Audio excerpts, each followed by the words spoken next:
2 minutes past midnight, six armed officers smashed through the front door of a quiet home on the edge of Silver Creek. No warning, no valid warrant. Nothing but brute force and the arrogance of men who believed the badge made them untouchable. They threw a woman from her bed, put a gun to her face, and called her a criminal while destroying every corner of the life she had carefully built. They assumed she would cry. They assumed she would collapse. They assumed, because she wore scrubs during the day and spoke gently to dying patients, that she had no fight left in her when the lights went out. Every single one of those assumptions was about to cost them everything. This story already has you gripping your seat. Follow my channel, hit like, and drop a comment telling me what city or country you're watching from. I want to see how far this story travels. Now let's get into it. The emergency department at Cascade Ridge Medical Center ran on controlled chaos that specific. Practiced rhythm, where every second counted, and the difference between calm and catastrophic lived entirely in the hands of the people moving between those beds. On a Tuesday evening in late October, the rhythm was brutal. 3 car accident victims had arrived within 20 minutes of each other. A factory worker was coming in with a crush injury to his right hand, and somewhere down the hall, a man in his 60s was declining faster than his chart suggested he should. Nora Tillman moved through all of it like water finding its level, not frantic, not stiff, just present. She was 34, lean in the way that came from not eating enough on 12-hour shifts rather than any particular discipline, and she had dark circles under her eyes that hadn't fully disappeared in 3 years. She wore her black hair pulled back tight, no earrings, no rings, and the kind of focus on her face that new nurses sometimes mistook for coldness until they watched her with a patient and understood it was something else entirely. Bay 4's pressure is dropping, called a tech from across the room. I see it, Nora said, already moving.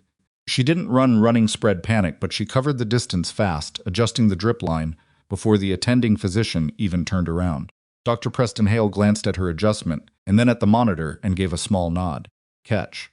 She didn't answer him. She was already checking the patient's pupils. That was the version of Nora that Cascade Ridge knew.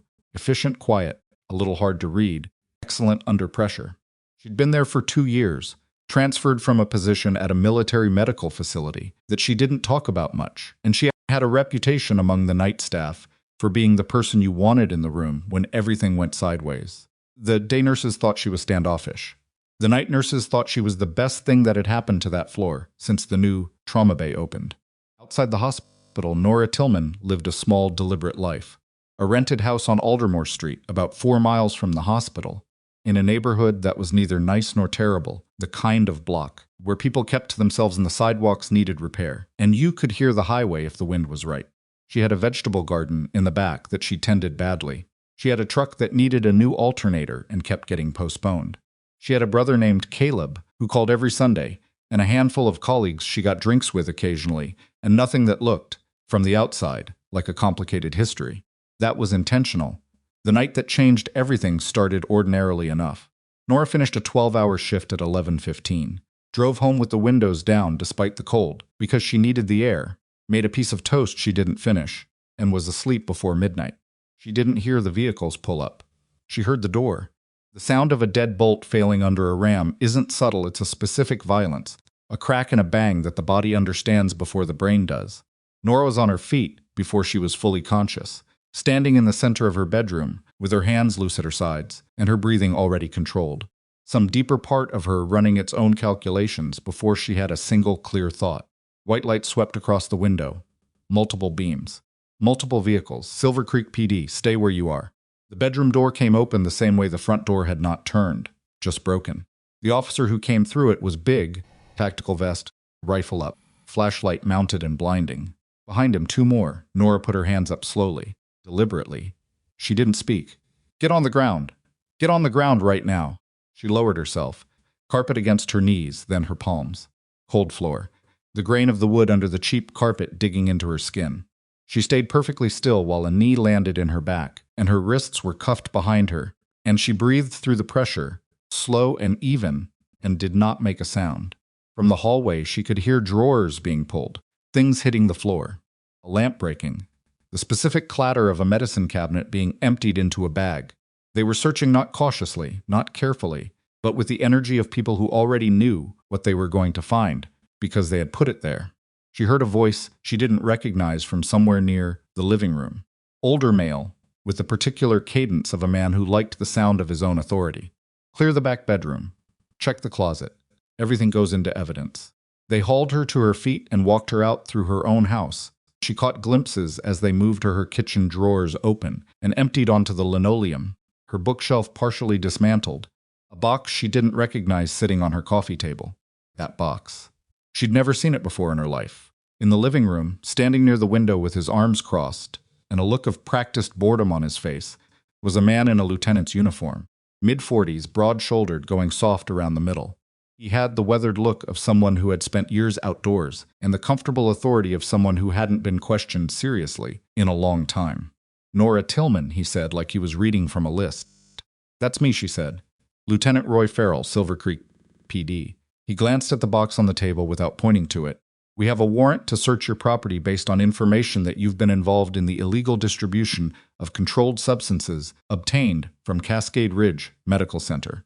The accusation hung in the air. Nora said nothing for a moment. Can I see the warrant? It'll be filed with the court. That's not how warrants work, she said. Her voice was flat. Not hostile, just precise. I'm entitled to a copy at time of execution. Farrell looked at her with the kind of mild annoyance a man shows when something small interrupts him. Officer Breck. The officer holding her arm let go and stepped back. Farrell walked closer, close enough that she could smell the coffee on him, and he looked at her with something that wasn't quite a smile. You've had some concerns about police procedure recently, he said. About one of our cases. About how we handled a patient at your facility. She held his gaze. I filed a report with hospital administration about a patient who was being questioned without representation while sedated. Patient rights issue. Right, he nodded slowly. See, the problem is, when a civilian starts poking around in police business, it creates problems. And when that civilian turns out to have a drug theft problem, well, he spread his hands. The timing gets unfortunate. The box on my coffee table isn't mine, Nora said. The evidence will say otherwise. She looked at him for a long moment. Kind of look she'd given situations before, not processing what was in front of her, but processing what was behind it, what it meant, what it would require. You're making a mistake, she said quietly. Farrell tilted his head. Performance of amusement. Is that right? Yes. She didn't elaborate. He had her taken to the front of the house while they continued the search, and she stood on her own porch in handcuffs at 12:30 in the morning, while neighbors peeked through their curtains, and one of Farrell's officers told her she was being charged with felony drug theft and distribution. They didn't take her to the station that night. Instead, they loaded the box. They finished the search. They photographed the mess they had made of her house, and then Farrell came back to the porch and uncuffed her. She looked at him. Charges will be filed in the morning, he said. I'd recommend you think carefully about how you want to handle this. A nurse with a drug charge loses everything. License, employment, reputation, he paused. Things could slow down, get complicated. Evidence could take a while to be cataloged. Take a step back from whatever you've been looking into, and the system moves slowly. You're offering me a deal, Nora said. I'm describing how time works, he said. He walked back to his vehicle. The convoy of 3 cars pulled away. Nora stood on her porch in the cold, barefoot on the concrete, and looked at the damage through her open front door, the turned-over furniture, the emptied drawers, the home that had been methodically humiliated in the space of 40 minutes. She stood there for almost a full minute. Then she went inside, found her phone under a couch cushion where it had fallen, and called her brother. Caleb Tillman answered on the second ring, which told her he'd been awake. He was 3 years younger, lived 90 miles north in Harwick, and worked as a civil litigation attorney who had spent the last several years arguing wrongful termination and municipal misconduct cases. He wasn't a criminal attorney, but he understood systems, and he understood the particular way power protected itself. Tell me what happened, he said, and she did all of it, in order, without editorializing. When she finished, he was quiet for a moment. The box, he said. Anything in it you could have touched? Any container that might have your prints? I don't know what was in it. Prescription bottles, from what I could see. How long has Farrell been with the department? I don't know. I can find out. Have you documented the state of your house? She was already moving, picking up her phone, doing it now. She photographed everything, every drawer, every broken item, every surface they'd disturbed. She photographed the empty space where the box had sat, the scuff marks from their boots, the broken lock on her front door. She did it methodically, room by room, and when she was done, she backed everything up to 2 separate locations. Then she sat down on her upturned couch cushion. She hadn't put anything back yet. She wasn't ready to pretend the house was normal, and she thought, The patient's name had been Doyle. Marcus Doyle, 61 years old, brought in by ambulance 5 days ago after what his family was told was a cardiac episode. He'd been sedated and intubated in the trauma bay, and 2 officers had shown up within an hour of his arrival, asking to speak with him. Nora had told them he was unconscious. They had asked to speak with him anyway. She had told them that was not possible, that they needed to wait for him to be extubated and conscious, and to have legal representation present, and they had left without much argument. But they'd come back the next day, different officers, and the day after that. She'd filed her report on day 3, which was standard. What wasn't standard was the call she'd overheard 2 days later, in the hallway near the nurse's station. One of those conversations that stopped when she appeared between a hospital administrator named Gentry and a man in plain clothes who hadn't signed in at the front desk. She hadn't caught much, just a name, Farrell, and the phrase "she's going to be a problem." Thought at the time that it was probably nothing. Probably about something else. She'd been tired. Now, sitting on the floor of her destroyed house at 1 in the morning, she understood it hadn't been nothing. By 6 a.m., Caleb was at her door. He looked at the house with a controlled expression that told her he was angrier than he was showing, and he set his bag down on the kitchen counter. She'd righted the table and chairs by then. Needed something to do with her hands, and they drank bad coffee, and he laid out what they were dealing with. Fabricated evidence cases aren't unusual, he said. They're usually hard to fight because the institution closes around the officer doing it. Question is whether Farrell is operating alone or whether this goes up. Goes up, Nora said. What makes you sure? She wrapped both hands around her mug, because this wasn't sloppy. Sloppy is one officer planting something. This was coordinated. They came with a tactical team. They had a narrative already prepared about the drug theft. They had the administrative angle with the hospital. She paused. This is something that's been run before. This is practiced. Caleb looked at her. He had their mother's eyes, dark brown, slightly skeptical by default, and she could see him working through it. You're thinking there are other targets. I'm thinking Marcus Doyle wasn't the first person they didn't want talking. And I'm thinking when I filed that report, someone decided I couldn't be ignored anymore. The formal charges came through that afternoon. Felony drug theft from a healthcare facility, possession with intent to distribute, misappropriation of controlled substances. The documents were filed with a precision that made Nora's stomach tighten, not because she was afraid, but because she recognized the quality of the setup. Someone had put real time into this. The chain of custody on the evidence was clean, or appeared clean. The officers' statements were consistent. The warrant, when Caleb finally got a copy, had been signed by a judge named Riley, who had authorized 4 other search warrants for the same precinct over the past 14 months. 4 warrants, same judge, same pattern. Caleb pulled the cases. 3 of the 4 subjects had faced criminal charges within 6 months of the searches. 2 had pled out. 1 had moved out of Silver Creek entirely. Their properties, 2 houses and a commercial lot, had been sold under duress, all 3 ending up under the umbrella of a development company registered in Delaware. The company's name was Graywell Holdings. Tell me about Doyle, Caleb said, looking up from his laptop. Property owner. I know that much, because his emergency contact listed a business address, a building on Fletcher Street downtown. Fletcher Street. Caleb typed something. The redevelopment corridor. There's a rezoning proposal that's been in front of the city council for 8 months. Mixed-use development. Graywell Holdings is one of the applicants. The silence between them had a specific texture. They're clearing the corridor, Nora said. Looks like it. Anyone who owns property on or near the affected blocks, anyone who might complain or organize opposition, if they end up with a criminal charge, they stop being a credible voice. Too busy surviving. Caleb closed the laptop. And if you happen to be a nurse who started asking questions about a property owner who'd been conveniently incapacitated, then I become the next name on the list, she said. Stood up and went to the window. Outside, Aldermore Street was doing its ordinary afternoon things: a kid on a bike, someone walking a dog, a delivery truck double parked. Everything mundane and unaware. She had not told Caleb everything about her past. She had told him enough that she'd served, that she'd been in the military for 11 years, that she'd transitioned into nursing when she got out. The rest she'd kept for herself, not out of shame, but out of a specific belief that who she used to be didn't have to define every room she walked into. But standing in her damaged house, looking at a scheme that had probably already ruined several lives, she felt something she hadn't felt in a long time. Not anger exactly, not fear. Something colder and more useful: recognition. She knew this kind of operation. Not this specific configuration, but the structure of it, the way authority was used as cover for extraction, The way legitimate systems were bent to serve illegitimate purposes. The way the people being targeted were chosen because they looked like they couldn't fight back. She'd seen it in other contexts, other countries, other uniforms. Tactics changed.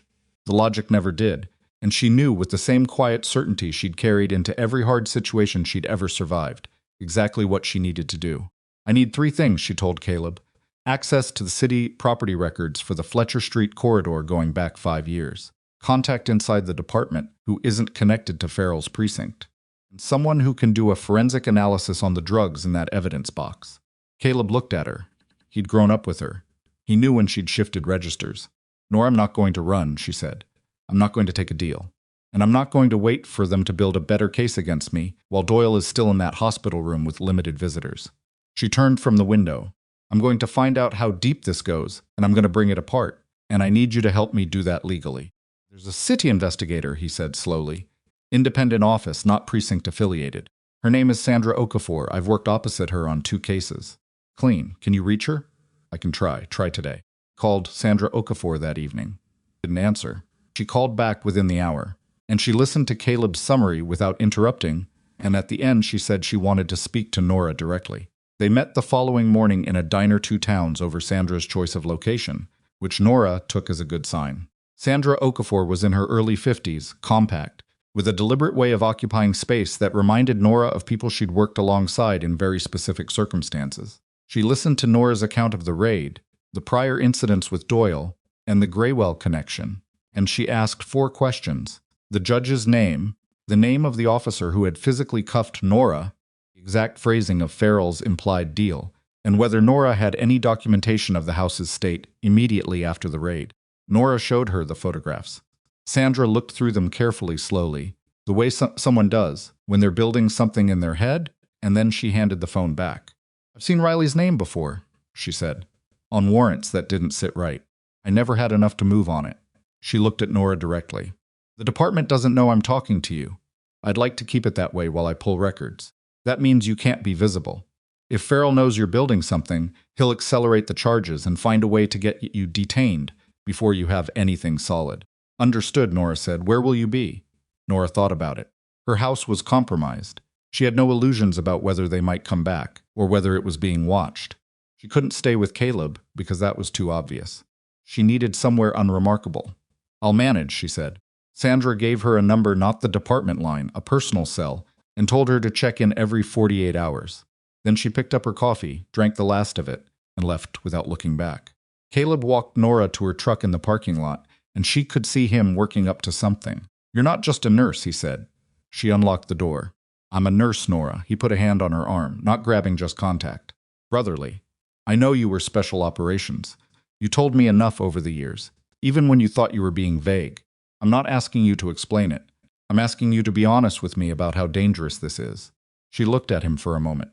It's dangerous, she said. People running this operation rely on their targets being afraid. They've done it enough times that they expect the fear. Built the whole machine around it. She opened the truck door. They don't know yet that they've misjudged me. That's the only advantage I have, and I need to use it before they figure it out.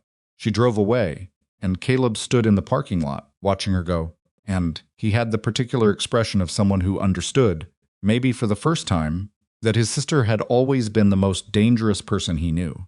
Nora spent that night at a roadside motel 18 miles outside Silver Creek, paying cash, giving a name that wasn't hers. The room was exactly what she expected: cigarette smell baked into the carpet, a television with 4 channels, a lock that she reinforced with the back of a chair without thinking about it, automatic, the way some habits never leave. She sat on the bed with her laptop and the notes she'd taken, and she built a timeline. Farrell had been with Silver Creek PD for 16 years. He'd made lieutenant 8 years ago, and his record was clean in the way that records are sometimes clean, not because nothing happened, but because the right people looked the other way. She found 3 misconduct complaints filed against him over a 6-year span, all dismissed without investigation. 2 of the complainants had later faced criminal charges of their own. 1 had moved out of state. Graywell Holdings had been incorporated 11 years ago. Its registered agent was a law firm in Portland. Its listed officers were all holding company structures, no human names anywhere obvious. The company had been active in Silver Creek specifically for 3 years, starting around the same time as the rezoning proposal first appeared in city council minutes. She cross-referenced every property on the Fletcher Street corridor with ownership records and criminal case records, and the pattern Caleb had started to identify became explicit in the data. 9 properties. 3 already in Graywell's portfolio, 2 with owners who had faced criminal charges in the past 2 years, both pending. 1 with an owner who had sold at a severe discount 18 months ago, after what looked like a series of harassment incidents documented in a civil case that had been quietly dropped. And 4 remaining still in the hands of people who hadn't yet been touched. Doyle's building was one of the 4. She stared at the ceiling for a moment. The heating unit rattled. Outside, a truck pulled through the motel lot without stopping, headlights sweeping across the curtains. Pattern held. Doyle's property was next. And whoever Farrell and Graywell had working inside Cascade Ridge Gentry, probably, or someone above him, they'd arranged for Doyle to be put out of commission right when his lawyers were preparing to oppose the rezoning. Cardiac episode at 61 wasn't unusual. Nobody asked questions. And while he was sedated in a hospital bed, anything could be arranged. Nora pulled up the hospital's public directory, found the extension for the cardiac unit, and stared at it for a long moment. She didn't call. Not yet. Calling would create a record, and she didn't know who was monitoring what. Instead, she opened a second window and began searching for the names of every officer who had participated in the raid on her house. She'd gotten 4 names from the warrant documentation. Spent 2 hours cross-referencing them against public records, court appearances, disciplinary logs. By the time she was done, she had a clearer picture. 3 of the 4 officers had been involved in at least one of the earlier Graywell-adjacent cases. Not as lead officers as part of the team, executing warrants, processing evidence. Their names appeared in the paperwork like background details, easy to miss, unless you were looking for a through line. She was looking for a through line. She closed the laptop, turned off the light, and lay in the dark for a while. The motel was very quiet. Through the wall she could hear a television, faint and companionable. She thought about the expression on Farrell's face when he'd said, "Just a nurse who thinks she's important." Not malice exactly. The complete settled confidence that he knew exactly what she was and what she was capable of, and that it was nothing that troubled him.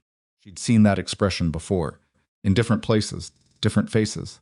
The assumption underneath it was always the same: you are small, I am large, this ends one way. She had never once let it end that way. Closed her eyes and was asleep within 4 minutes trained sleep, efficient and complete, and in the morning she woke up before dawn with a clear head and the specific calm of someone who has already decided how this is going to go, only waiting for the other pieces to fall into position. Somewhere across Silver Creek, in a hospital room on the 4th floor of Cascade Ridge Medical Center, Marcus Doyle was beginning to breathe on his own again, and the men who had put him there didn't yet know that the woman they'd tried to silence had spent the night turning their whole operation into a map. She was right about one thing: the map was incomplete. The dawn came gray and flat over the motel parking lot, and Nora sat at the small desk near the window, with her second cup of bad coffee going cold beside her, working through the property records again, with the particular patience of someone who had learned, over many years, that the most important thing you could do before moving was to make sure you understood exactly what you were moving into. Rushing was how people got killed. Not the dramatic rushing of television, the small rushing. The assumption that you had enough information when you had almost enough information. The difference between those two things was often the difference between everything. She had the shape of it. She needed the center. Graywell Holdings was a shell, or close to one, the kind of legal structure built specifically to distribute accountability into nothing. She'd done enough research to know that the principles were hidden behind the registered agent in Portland, and that finding the actual human beings at the top of it would require either a forensic accountant or a subpoena, neither of which she had access to at a roadside motel in the rain. What she had was the data that was already public, and she had spent enough time in the night parsing it to understand that the public data was pointing at something. The city council minutes from 14 months ago listed several public comments opposing the Fletcher Street rezoning. 4 speakers, she pulled the names. One was Marcus Doyle. One was a woman named Patricia Ruiz, who had owned a dry cleaning business on the corridor for 22 years and had spoken for 11 minutes about displacement and community character. Nora searched her name in the court records database. Patricia Ruiz had been charged 8 months ago with tax fraud, a civil matter, but damaging enough to a small business owner that her name hadn't appeared in any subsequent public record. Her business address on Fletcher Street was now listed as a vacant property. The third speaker was a man named Theodore Garst, retired, who owned a mixed-use building 2 blocks off the corridor. Spoken for 3 minutes about historic preservation. His name appeared in a police report from 6 months ago, a break-in. Property damage, nothing resolved. His building had sold 4 months ago at significantly below its assessed value. The fourth name was a woman named Vera Moss, who worked for a neighborhood advocacy nonprofit and had submitted written testimony in addition to speaking. Her name didn't appear in any criminal or civil case record, but when Nora searched the nonprofit's name, she found its filing status. Dissolved 14 months ago, 1 month after the hearing. The hearing had been on a Tuesday. The nonprofit's dissolution was filed on the following Thursday. Nora set down her coffee. 14 months. 4 people. 1 already in the hospital under suspicious circumstances, 1 silenced by civil charges, 1 forced out at a loss, 1's organization killed before it could do anything, and the rezoning proposal still sitting in front of the city council, delayed but not dead, with 4 properties still unconsolidated. She needed to talk to Vera Moss. Finding her took most of the morning. The nonprofit's last filing listed a post office box, and Vera's personal information wasn't public in any of the usual places. What Nora found instead was a community garden organization she'd apparently joined after the nonprofit dissolved, and that organization's newsletter from 3 months ago listed a volunteer coordinator named Vera M. Contact email. It was thin, but it was something. She wrote the email from an account she'd created the night before, nothing that connected to her name. She kept it short. I'm looking into what happened to several property owners on the Fletcher Street corridor. Think you may have relevant information. I'd like to meet somewhere of your choosing. I'm not affiliated with any government agency or law firm. She sent it, and then she called Sandra Okafor. Sandra answered on the second ring. Tell me you haven't done anything that creates liability. I've been doing research, Nora said. Public records. All right. I have 4 names from the council hearing 14 months ago. All 4 of them have been neutralized in different ways within the past year. I can send you what I have. Do that. Secure channel only. I'll text you an address. A pause. Started pulling Riley's warrant history last night. 31 warrants in the past 3 years. 14 of them connected to properties or businesses in the Fletcher Street area. The other 17 look normal. 14 out of 31. Almost half. And not distributed randomly, clustered in a specific 12-month window that aligns with when Graywell's acquisition activity in the area picked up. Another pause. Shorter. It's bigger than 1 lieutenant, Nora. I know. Which means you need to be careful about who else inside the department is involved. I don't know yet where the edges of this are. Are you safe? Nora asked. She meant it as a practical question. For now. My office operates independently and I keep a low profile. But I'm not going to pretend this doesn't make me nervous. Sandra's voice was steady, but underneath it, Nora caught something, not fear exactly, but the controlled awareness of risk that careful people carry when they're doing something genuinely dangerous. Where are you? Somewhere outside the city. I'll stay mobile. Good. Check in tomorrow. The line went quiet, then Nora. The charges against you, they're moving faster than I expected. Farrell pushed the DA's office to schedule an arraignment. End of next week. Nora felt the timeline compress. Not standard. No, Sandra agreed, it's not. She hung up and sat for a moment looking at the water stain on the motel ceiling. And its accelerated arraignment meant Farrell wanted her locked into the legal process before she could build a countervailing case. If she was spending her energy and money on criminal defense, she wasn't spending it on investigation. It was a containment move, and it was a smart one. She called Caleb. I know about the arraignment, he said before she could speak. I got the notice this morning. I've reached out to a criminal attorney in Portland. Her name is Davina Roosh. She's handled police misconduct cases. She's good. But Nora, she needs to meet with you. I can't come back into Silver Creek. I know. She can come to you. Where are you? Nora gave him the motel name. I'll have her there by this afternoon. A pause. There's something else. Called the hospital this morning, routine. Just asking about a patient I claim to be distantly related to for cover. Doyle has been moved. Moved where? Different floor. And his visiting list has been restricted. The nurse I spoke to was very careful about what she said, which tells me she's been told to be careful. Nora pressed her fingers against her forehead. Someone inside the hospital is managing access to him. What it sounds like. Is he conscious? I couldn't get a clear answer. Which is itself an answer. She thought quickly. I need someone who can get to him without going through the official visiting process. Not now, but when the time is right. Do you know anyone on the cardiac unit? Caleb was quiet for a moment. I might. Let me think. She hung up and looked at her phone for a long moment, and then she did something she'd been avoiding for 24 hours. She opened her contacts and scrolled to a name she hadn't used in a long time. The name was Bridger. No last name, because last names hadn't been how things worked in the context where she'd known him. He was retired now, or what passed for retired in the specific community of people who did the kind of work they'd both done, and he lived somewhere in the Pacific Northwest, and had, as far as she knew, built himself a quiet life that he'd earned completely. She stared at his name for 30 seconds. Then she put the phone down. Not yet.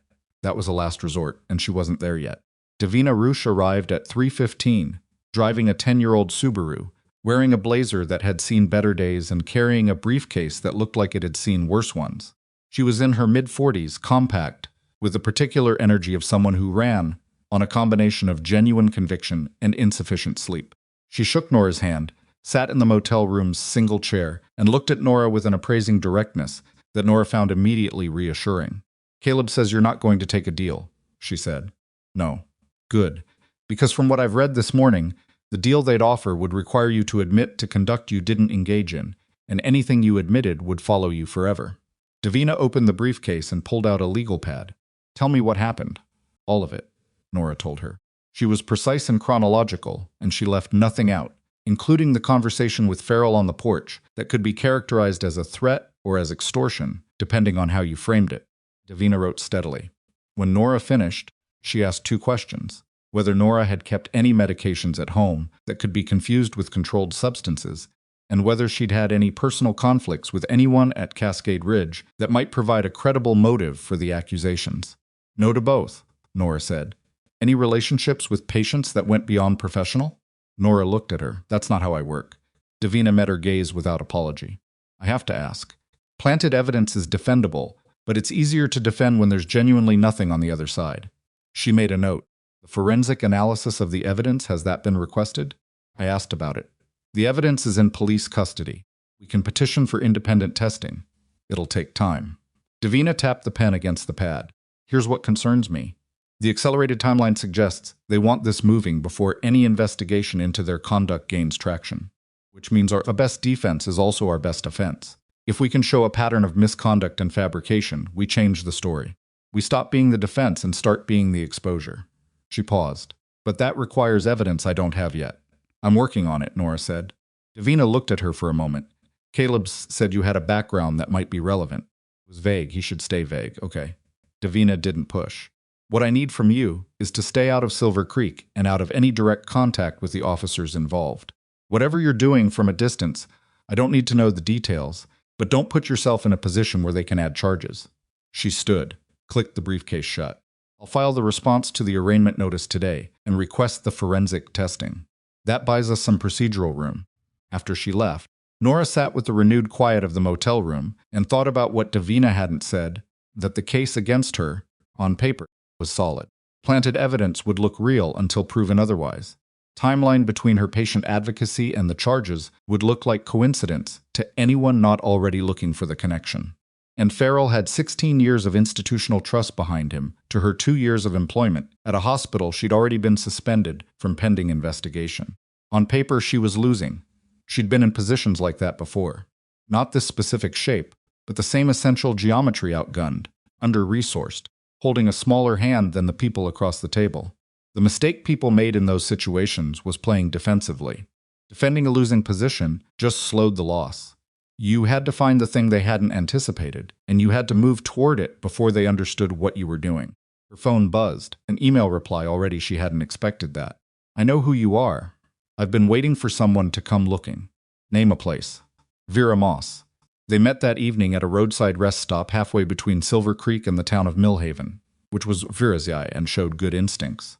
Vera was in her late 40s, heavyset, with graying natural hair, and the exhausted watchfulness of someone who had been carrying something heavy for a long time. She drove a car with a cracked windshield and a parking sticker from a community college. She got out when Nora pulled up and didn't wait to be approached. "You're the nurse," she said. "The one they charged." "You heard. It's a small city, and I've been paying attention to anything with Farrell's name on it for over a year." She looked at Nora steadily. "You're not the first." "I know. Tell me what you know." They stood between their cars as the light went flat and the temperature dropped, and Vera talked for 22 minutes. Nora listened without interrupting. "The nonprofit the Silver Creek Community Land Trust had been Vera's project for 4 years, organized specifically around preventing the displacement of small business owners and longtime residents from neighborhoods under development pressure. It had been doing well. It had 15 member organizations, a growing legal support program, and enough public presence that the city council had to acknowledge it when making land use decisions. Then the rezoning proposal had landed on the Fletcher Street corridor. We organized immediately, Vera said. Doyle was one of our members he'd joined 2 years earlier, after the first wave of development pressure hit his block. We submitted testimony, we showed up at hearings, we coordinated with the other property owners. She crossed her arms against the cold. 3 months after the first hearing, one of our board members got a visit at home. 2 officers, Farrell's precinct. They told him there was an ongoing investigation into the land trust's financial practices and that it would be wise for him to consider his involvement. Did they have a case? There was no case. We had a clean audit. But the board member panicked. He had family, a mortgage. He couldn't afford to be associated with anything that sounded like a financial investigation, real or not. Resigned. Vera's jaw tightened. 2 weeks later, another board member.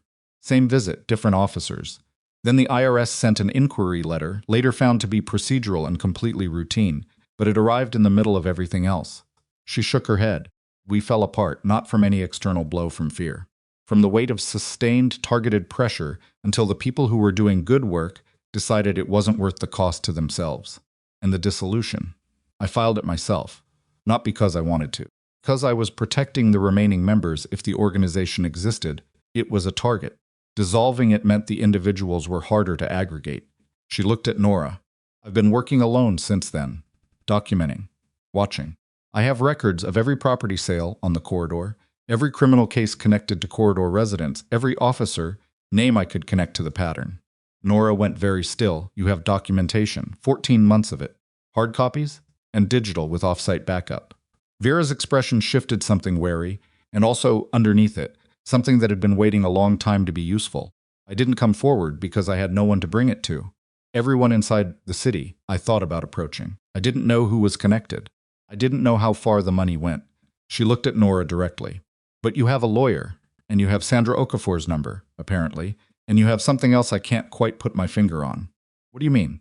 Vera was quiet for a moment. I've been watching the people Farrell goes after for over a year. They're chosen specifically. People he thinks won't push back. And when they do push back even a little, he escalates. She paused. You filed one report. He sent a tactical team. He accelerated charges faster than any of the others. He's scared of you, specifically, and I can't figure out why. Nora held her gaze for a moment. Can I have your documentation? When can you use it safely? Soon, Vera nodded once. She pulled a folded piece of paper from her coat pocket and gave it to Nora. Encrypted drive, the password's on there. Everything is organized by date and property address. She paused. Patricia Ruiz, the woman with the dry cleaning business, she's still in the city, staying with her daughter. She'd talk to you if you had the right introduction. Will you introduce me? Yes. They stood for a moment in the cooling dark, 2 women who had arrived at the same problem from entirely different directions, and the unlikely weight of it settled between them, the smallness of what they had against the size of what they were facing, the distance still to go. One more thing, Vera said. 3 weeks ago I saw Farrell meeting with someone outside the city. A restaurant in Millhaven. I was there by accident. Genuinely, I didn't follow him. The man he was meeting wasn't a cop. Expensive coat, private car, not from around here. She hesitated. I got a partial plate. I couldn't do anything with it. Give it to me. Vera recited it from memory. Nora wrote nothing down. She didn't need to. She drove back toward the motel in the dark, with the encrypted drive in her jacket pocket, and the partial plate number sitting in her head next to everything else she'd collected, and she thought about Farrell, and the man in the expensive coat, and the 14 months it had taken to build this, and the 8 days she now had before the arraignment. 8 days to turn a map into evidence. She was 3 miles from the motel when her phone rang. Caleb. She answered on the truck's speaker. I found someone who can get to Doyle, he said without preamble. She's a travel nurse who rotates through the cardiac unit. She owes me a favor from a case 2 years ago. She'll pass him a message if you write it carefully. Can we trust her as much as we can trust anyone right now? A pause. Nora, there's a problem. I just got a call from Davina. She's been contacted by Farrell's attorney. They're claiming you violated the conditions of your pre-arraignment release, leaving your listed address. My listed address is my house on Aldermore Street, the house they destroyed. I know that. Davina knows that. Filing a response. But it means they're watching whether you're in Silver Creek, which means they probably know you're not. His voice was tight, and Nora, the call came through within 2 hours of you meeting with Vera Moss. The motel lights appeared ahead of her in the dark, and Nora felt something sharpen in her chest, not panic, not quite, but the cold edge of understanding. She thought about the rest stop. The other car that had been parked at the far end, lights off, engine running just long enough to seem unremarkable. Clocked it and filed it away as probably nothing. It hadn't been nothing. She didn't pull into the motel lot. She drove past it, checked her mirrors, and kept going. I need you to tell Davina to slow everything down procedurally, she said. Every motion, every response, file it at the last possible moment, and make it as dense as the rules allow. She'll want to know why. Because I need more time than I thought, and they're not just building a case against me, they're tracking my movements. She checked her mirrors again. Nothing obvious. That didn't mean nothing. They had someone at the rest stop, which means either Vera has been under surveillance for a while, or someone tipped them off about the meeting. Caleb went quiet for a moment. Or someone is tracking your phone. She reached over and turned it off. She drove in silence through the dark Oregon night, thinking about the man in the expensive coat, about Marcus Doyle alone on a locked floor, about 14 months of documentation on encrypted drive, about 8 days and a shrinking margin of safety, and about what she was going to have to do next, the things she'd been avoiding since this started, card she hadn't wanted to play because playing it meant admitting that this had crossed a line her own resources couldn't hold. Somewhere in the Pacific Northwest, a man named Bridger was living quietly. She was going to have to call him.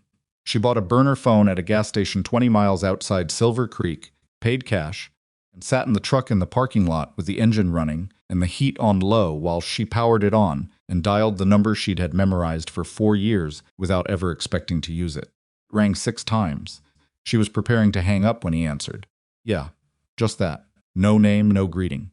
Bridger's voice was the same as she remembered, dry, unhurried, the particular flatness of someone who had learned long ago that most things didn't require urgency.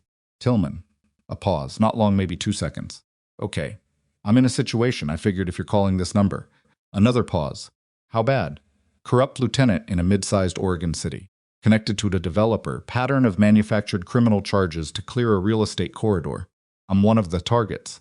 I have documentation, but not enough to move, and they're tracking my phone and possibly surveilling my contacts.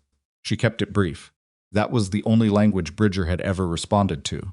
I need someone who can run a partial plate and get me a name without leaving a trail that connects back to anyone in this county. The silence stretched longer this time. She waited. Partial plate from what state? Oregon. Give it to me. She recited the partial Vera had given her. She heard nothing on his end, no writing, no keyboard, nothing. Bridger had always processed information the way she did, internally, without performance. I'll call you on this number, he said. Give me a few hours. Thank you. Don't thank me yet, a beat. You look after yourself, Tillman. He hung up. She sat for a moment in the gas station lot, watching a family load groceries into a minivan 3 spaces over a man, a woman, a kid who kept dropping a bag and picking it up again. Normal, unaware, the world running exactly as it always had, unbothered by the particular weight of what she was carrying. She'd felt this specific disconnection before, in other circumstances, and she'd learned that the feeling itself was not useful.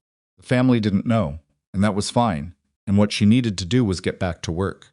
She drove to Millhaven, found a different motel, paid cash again, and spread everything on the bed. Vera's documentation, her own research, the timeline she'd built, the warrant patterns Sandra had identified. She went through Vera's files for 3 hours, and what she found inside them was better and worse than she'd expected. Better, Vera had names. Not Graywell's principals, those were still buried, but the names of the officers who had conducted each of the pattern raids, cross-referenced against the properties affected and the dates of sale. She had photographs taken from a distance, not professional quality, but clear enough of officers she'd identified entering properties that were supposed to be vacant during the investigation period. She had 2 recorded phone calls, obtained legally from her own phone, when she'd been called by a man who hadn't identified himself, but who had suggested, with careful indirection, that it would be wise for the land trust to reconsider its public opposition to the rezoning. The voice on the recording wasn't Farrell's. She didn't recognize it, but it was someone, and that someone had made a mistake by calling Vera Moss, who had quietly hit record the moment the conversation turned strange.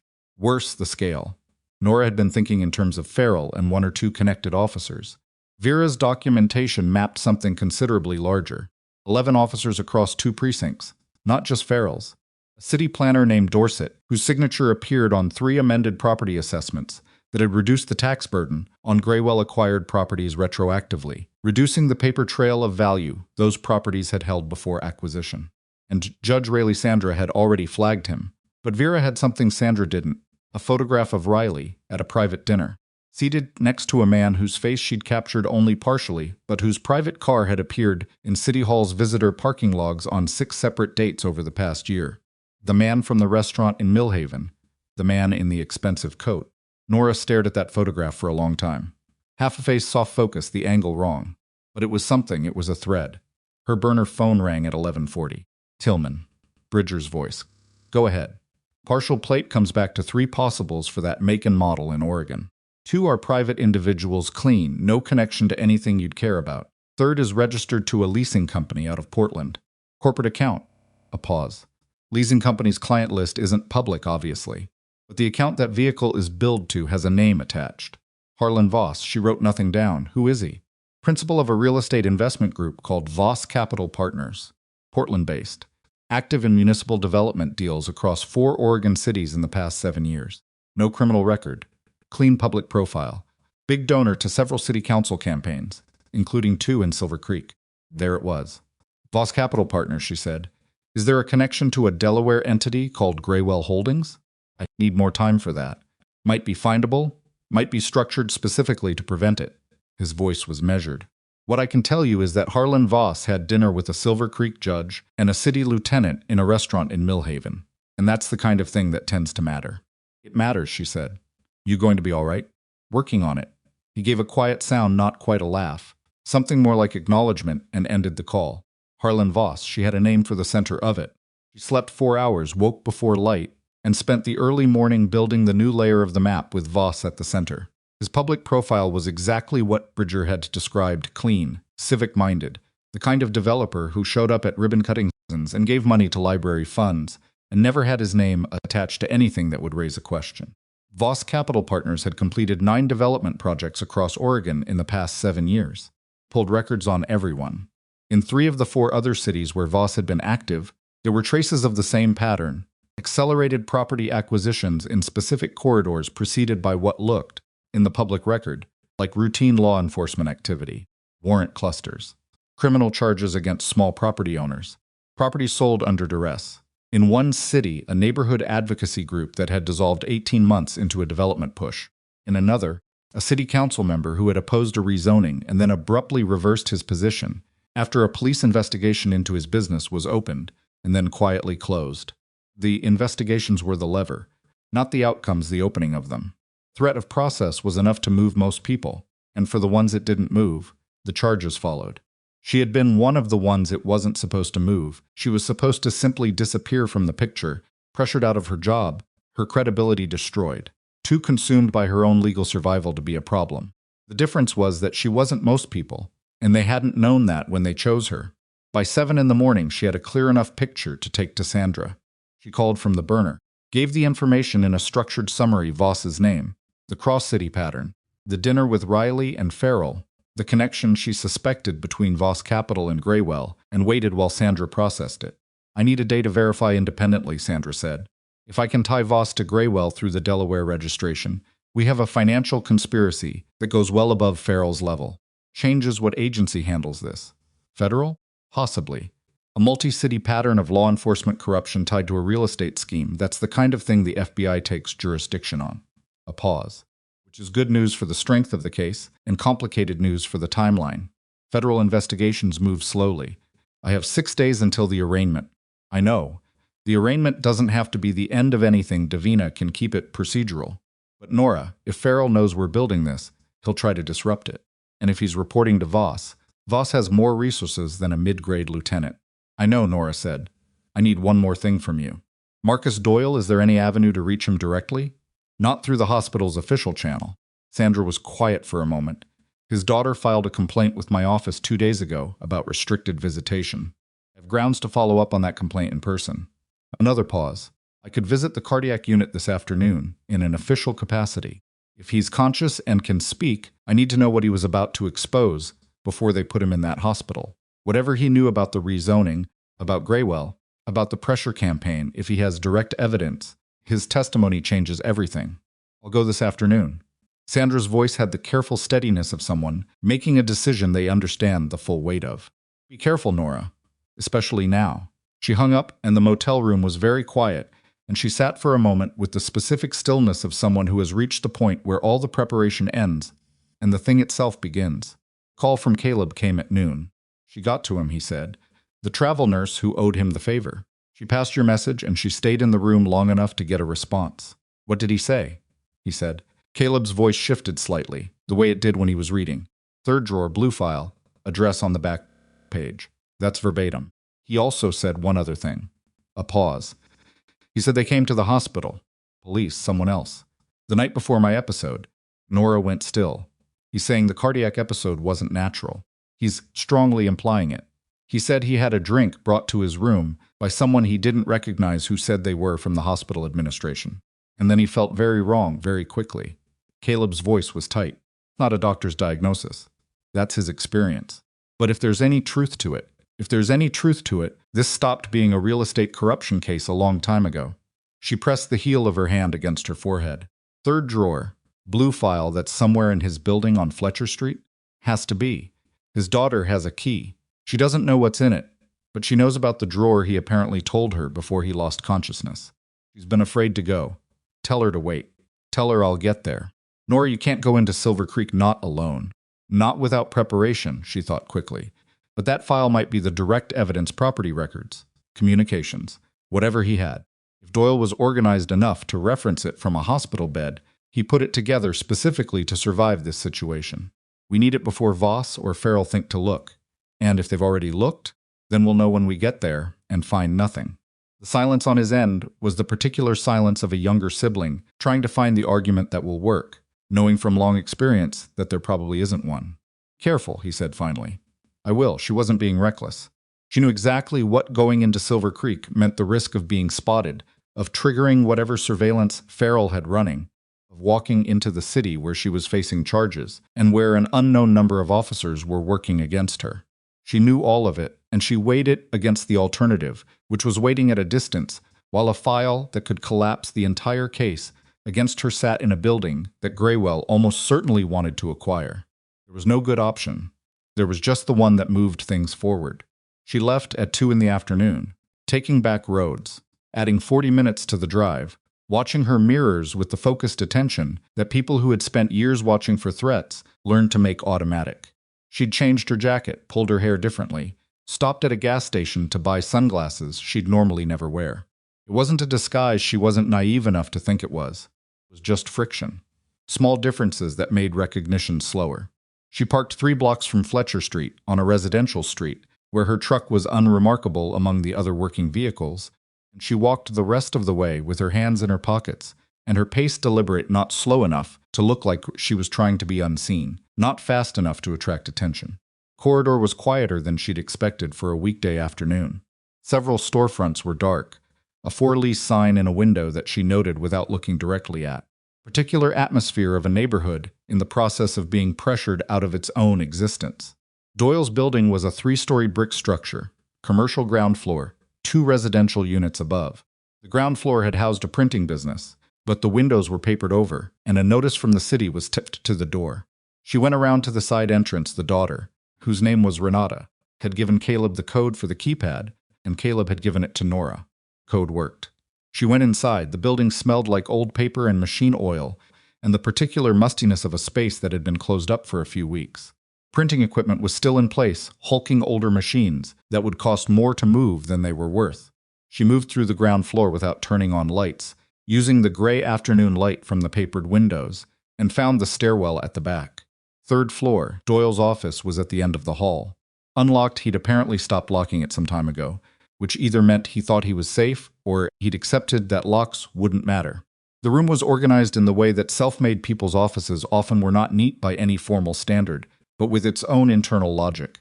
Every stack of paper representing a category that made sense to the person who had built it. 3rd drawer of the heavy wooden desk. Blue file. She found it in 30 seconds. Inside, 23 pages. Property assessment records with handwritten annotations in the margins. Printed email chain between a city planner and a Graywell Holdings representative discussing a specific Doyle's parcel, and the phrase incentivize voluntary sale underlined by hand. 2 photographs printed on regular paper. Low quality but legible. Farrell's face. Clearly recognizable. Sitting across a table from a man she now identified from public records as an executive at Voss Capital Partners. And a single type page with dates, names, and transaction amounts, the kind of document a careful man assembles when he knows something is wrong, and he wants to make sure, if something happens to him, that it isn't lost. The bottom of the file, tucked inside the back cover, a small digital voice recorder. Turned it on, keeping the volume low. Static, some shuffling, and then a voice she didn't recognize, confident and unhurried, with the careful grammar of someone used to controlling meetings. Mr. Doyle, you've been a consistent obstacle to what is ultimately a good project for this city. I'd like you to consider what being reasonable looks like at this stage, before the conversation becomes more complicated. Then Doyle's voice, gravelly, tired. Steady. You can leave my building. Other voice again. That's your choice, of course. But I want to be clear that the people I represent have considerable resources and considerable patience, and they've resolved situations like this before without much difficulty. And Doyle recorded that. Go ahead. I just did. The recording ended. Nora stood in the dim office with the recorder in her hand and felt something that wasn't quite relief. It was too early for relief, but was close to it. The direct threat. The acknowledgement that this had happened before. Doyle's voice on record, steady under pressure, refusing the exit they'd offered him before they decided a more permanent kind of pressure was necessary. It was it. Combined with Vera's documentation, Sandra's warrant analysis, the Voss connection, the cross-city pattern, this was the body of it. Not complete, not trial-ready, but enough to go somewhere real with. She photographed every page of the file, sent copies to 3 separate secure locations, pocketed the recorder, and put the file exactly as she'd found it. Then she went back through the building the way she'd come, closed the side door behind her, and walked back toward her truck. She was half a block away when she saw the car. It was parked on the residential street, 2 spaces behind her truck, and it hadn't been there when she arrived. Silver Creek plates. A man in the driver's seat who wasn't looking at his phone or doing anything that people parked on residential streets usually do. He was simply sitting, and his sight line was oriented toward the entrance to Fletcher Street. She didn't stop walking. She turned right at the corner instead of continuing to her truck, went half a block, turned right again, crossed the street, and came back around through the alley. From the alley she could see both the watcher's car and her truck, and she stood in the shadow of a dumpster and watched him for 2 minutes. He didn't move. He had a radio on his belt. He was patient in the practiced way of someone doing this professionally, not the fidgety way of someone just sitting. She couldn't get to her truck without crossing into his field of vision. He thought through it quickly. The options weren't great. Could wait him out, but if he was there because someone had anticipated her coming to this building, there might be others, and waiting meant giving them time to close a perimeter. She could leave the truck and move on foot, but she had no viable exit from the city on foot without taking hours and exposing herself on open ground. Call Caleb or Sandra, but calls took time, and neither of them could get to her quickly. Or she could change the geometry of the problem. She pulled out the burner and sent a text to Caleb's number 3 words, Fletcher, need noise. He would understand noise to mean a distraction, a call to the area, something that would draw official attention without her name attached to it. Whether he could pull it off fast enough was another question. She waited in the alley. The dumpster smelled. Her feet were cold on the concrete. 45 seconds, 90 seconds. The man in the car stayed where he was. Then 2 blocks over, a car alarm, loud cycling, the kind of alarm that people ignore but that still drew eyes. The man in the car turned his head toward the sound, reflexive, automatic movement, the kind you can't entirely suppress, no matter how disciplined you are. 4 seconds, maybe 5, she moved. Not running was sound and visibility. She moved fast and low along the alley wall, reached the far end, cut left, covered the half block to her truck from the opposite side of the vehicle, opened the door without using the remote unlock, got in, and started the engine in one sequence. Pulled out smoothly, normal speed, no urgency. She was 2 blocks away before the car alarm stopped. Checked her mirror. The watcher's car hadn't moved. She breathed. She was 20 minutes outside Silver Creek. Back roads again, when Sandra called the burner. I saw Doyle. Sandra's voice was controlled but had something underneath it, something shaken. Conscious. He's weak, but he's coherent. And he talked to me for 11 minutes before the nurse came back. What did he say? He said he'd been building a case against Graywell for 8 months. He had a business attorney helping him, a man named Whitfield, Portland-based. 2 weeks before his hospitalization, Whitfield stopped returning calls. Doyle tried to find him. Sandra paused. Whitfield was in a car accident 3 weeks ago. He's in a rehabilitation facility in Portland. The accident is under investigation. Nora let that land. He's also telling me that the night before his cardiac episode, someone came to his hospital room that he didn't know, and that he felt physically wrong within an hour of that visit.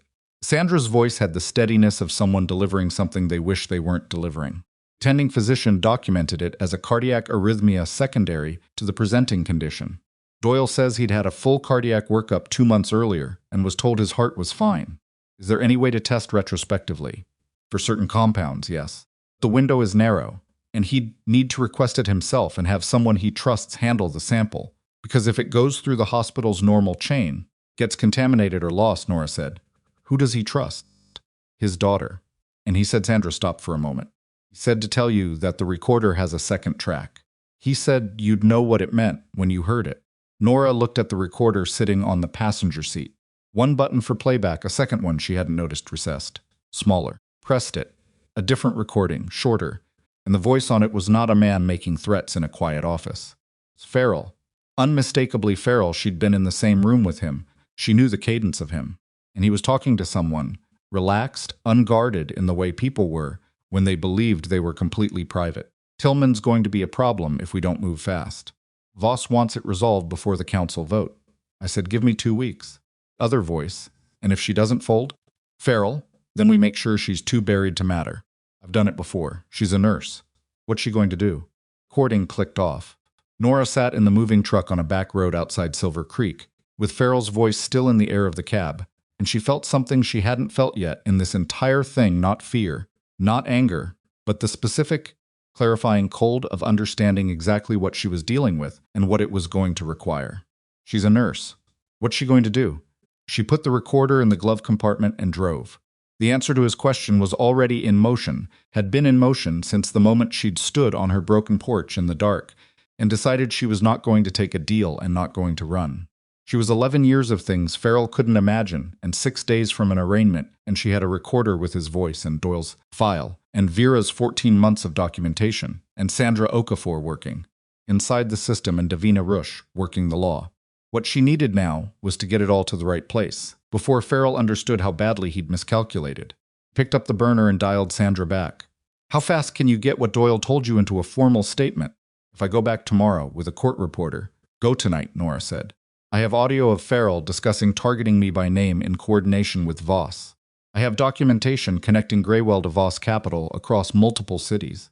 And I have a man in a hospital bed who may have been poisoned to prevent him from talking. She kept her voice level. How fast can you escalate this to federal? Sandra was quiet for exactly 3 seconds. I know an FBI contact in Portland. I've worked with him twice. He's clean. Call him Nora. Tonight, Sandra. Another pause. Then all right. Tonight. She hung up and stared at the road ahead, the dark trees, the wet pavement, the headlights cutting a narrow lane through the dark. She had the evidence, and she had the contacts, and she had 6 days.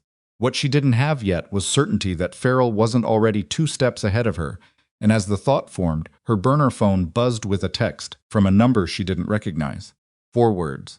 They know you were there. The text sat on the screen for 3 seconds before Nora pulled the truck to the shoulder and stopped. They know you were there. Unknown number.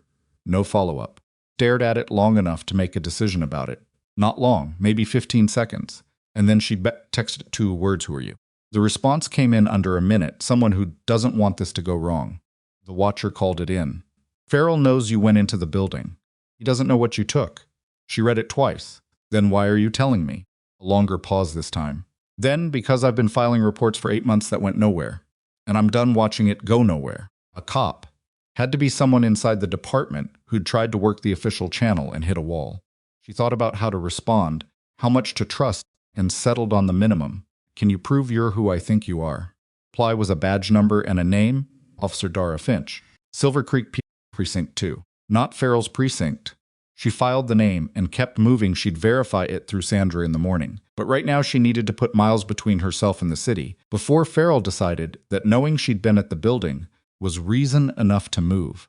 She drove for another 40 minutes, chose a third motel in a town called Keswick that she'd never been to before, and sat on another impersonal bed with her back against the headboard and her notes on the blanket in front of her, and thought through the new shape of the problem.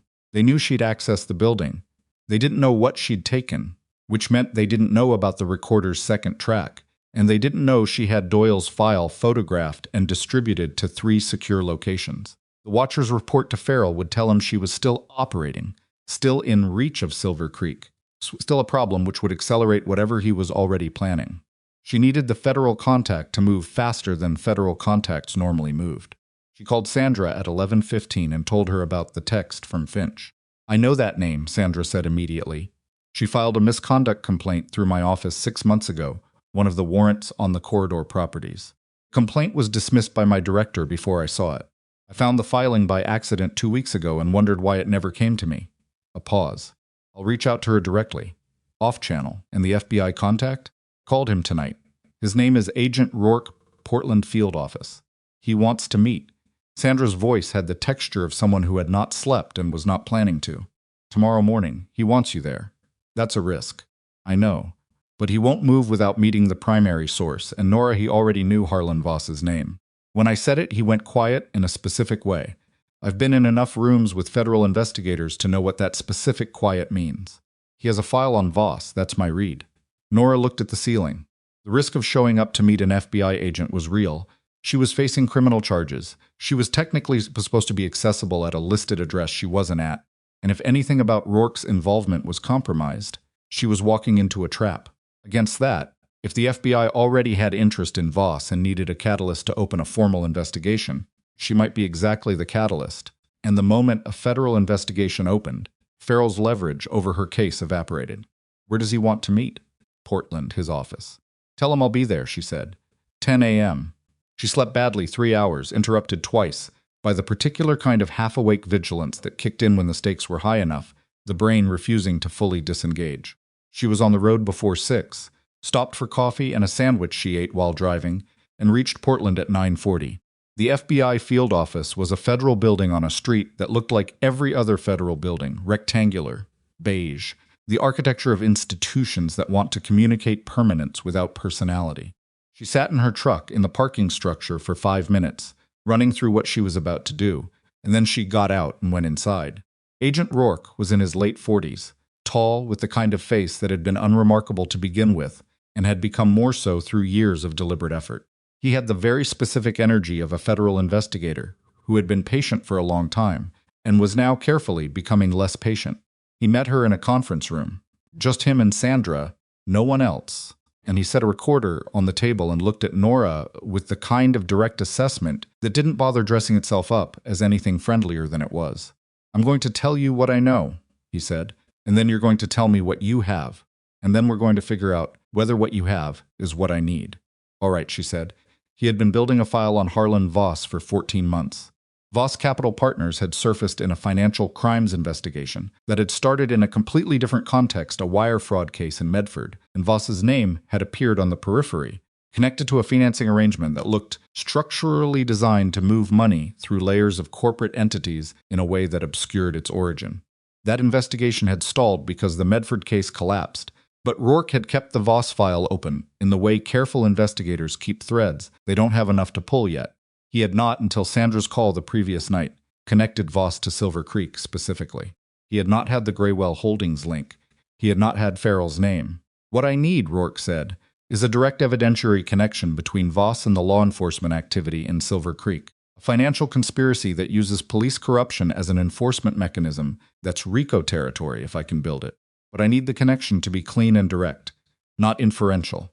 Nora reached into her jacket pocket and put the digital recorder on the table.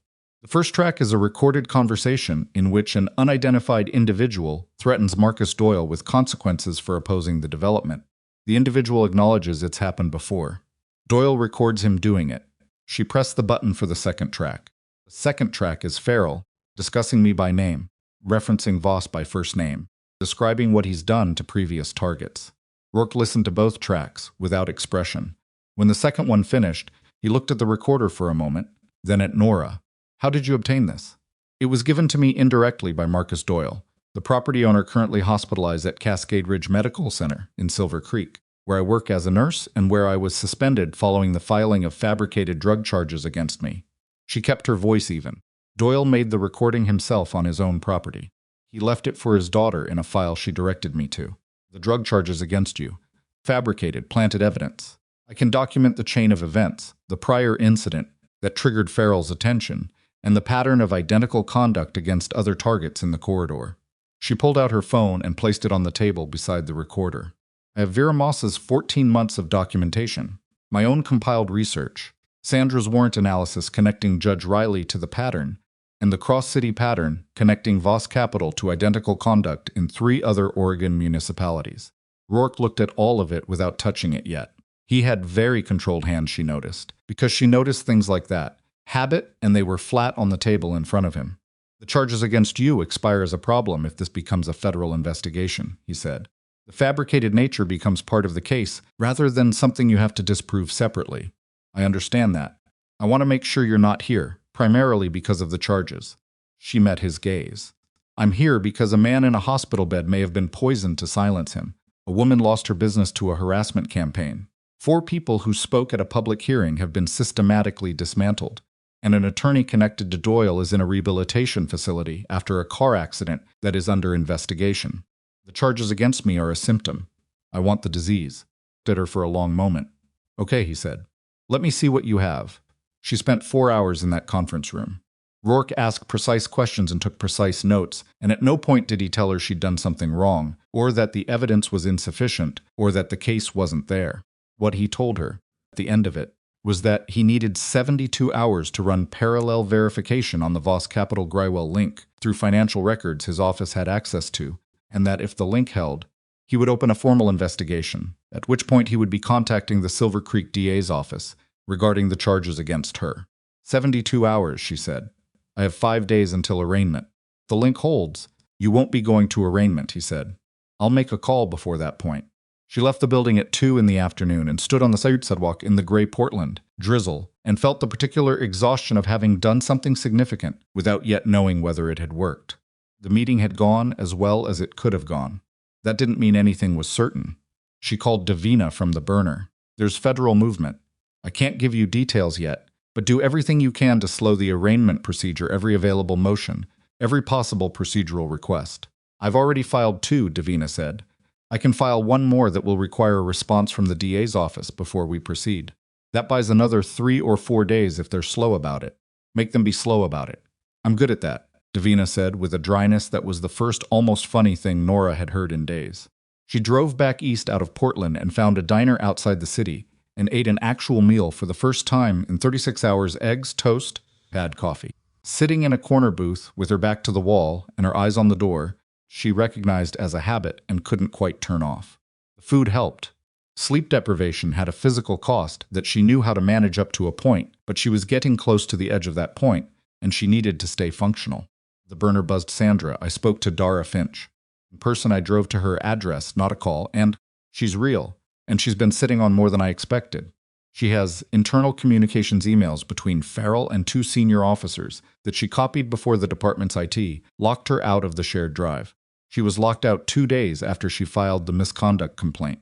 She didn't know why at the time. She knows why now. Yes, she's willing to cooperate with federal investigators. She's frightened, but she's angrier than she's frightened, which is the more useful condition. Sandra paused. There's also something else. She told me that 3 days ago, Farrell held a closed meeting with his core team. She wasn't invited. She's been effectively isolated within the precinct since the complaint, but she has a source inside the room. What happened in the meeting? Farrell told them you were building a case and that they needed to move before you could complete it. He said he was authorizing a... Sandra stopped, and Nora heard her choosing words carefully. He called it an intervention. His source says it meant they were going to find you and detain you on the existing charges before the arraignment date. Bypass the normal timeline. Nora absorbed this. He's going to try to arrest me. Before the 72 hours are up, yes. Which means he either knows about the FBI contact or he's guessing that you're close to something and he can't afford to wait. Sandra's voice was careful and steady in the way it was when she was delivering things she didn't want to deliver. Nora, he has resources I can't counter directly. If he decides to put out a pickup order through the department and use the existing charges as justification, there's a legal basis for it, even if the charges are fabricated. Until the federal investigation formally opens, the charges are real on paper. How long to get Rourke to move faster? I don't know. He's methodical. So am I, she said, but I'm also running out of road. She paid for the food, left a larger tip than she could really afford, because the server had been kind without trying to be, and went back to her truck. She sat in the diner parking lot and thought. Farrell was going to try to pick her up. If he succeeded, she'd be in custody before Rourke's verification was complete, and in custody she lost the ability to protect the evidence distribution. To coordinate with Sandra and Davina would be a problem. That was his play, not to win the case, but to neutralize her long enough that the case went quiet. He'd done it before. The targets who'd pled out, who'd moved away, they'd been neutralized the same way, just with different tools. She needed to accelerate on two fronts simultaneously, keep Rourke moving and reduce her own exposure, which meant she needed somewhere safe, genuinely safe, for the next 48 to 72 hours, and she needed someone who could put pressure on the federal timeline from a direction Farrell couldn't anticipate. She thought about Bridger. She called him. He answered on the third ring this time. She told him in brief, precise terms what had happened since their last call, the FBI meeting, the Voss link, Rourke's 72-hour window, Farrell's plan to pick her up before it closed. Can you put me somewhere for 72 hours that Farrell can't find? She asked. Yes, Bridger said without hesitation. And the other thing, she paused. Rourke has a file on Voss. He needs the Graywell link to be verified through financial records. I don't know what's slowing that down, but if someone with access to the right data wanted to make sure Rourke had everything he needed to move faster. That's a different kind of ask, Bridger said. I know. A silence. She waited. I know someone who owes me a favor in a federal financial crimes context, he said finally. I'm not promising anything. I know. Send me a location. I'll send you one back. Bridger's location turned out to be a property an hour outside Portland, a house owned by someone who wasn't Bridger, who Nora didn't ask about, set back from a road that had no through traffic, clean, stocked, and had 2 exit routes that she identified in the first 5 minutes.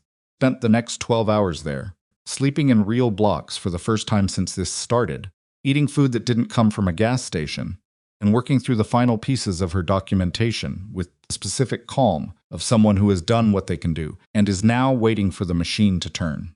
Caleb called at 9 the next morning. He sounded strange, not frightened, but compressed, like he was holding something while he talked to her.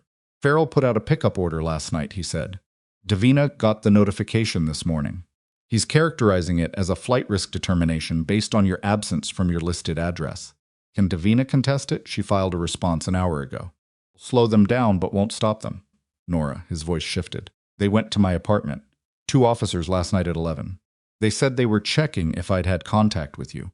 She felt something tighten in her chest that wasn't about herself. Did they threaten you? Not directly.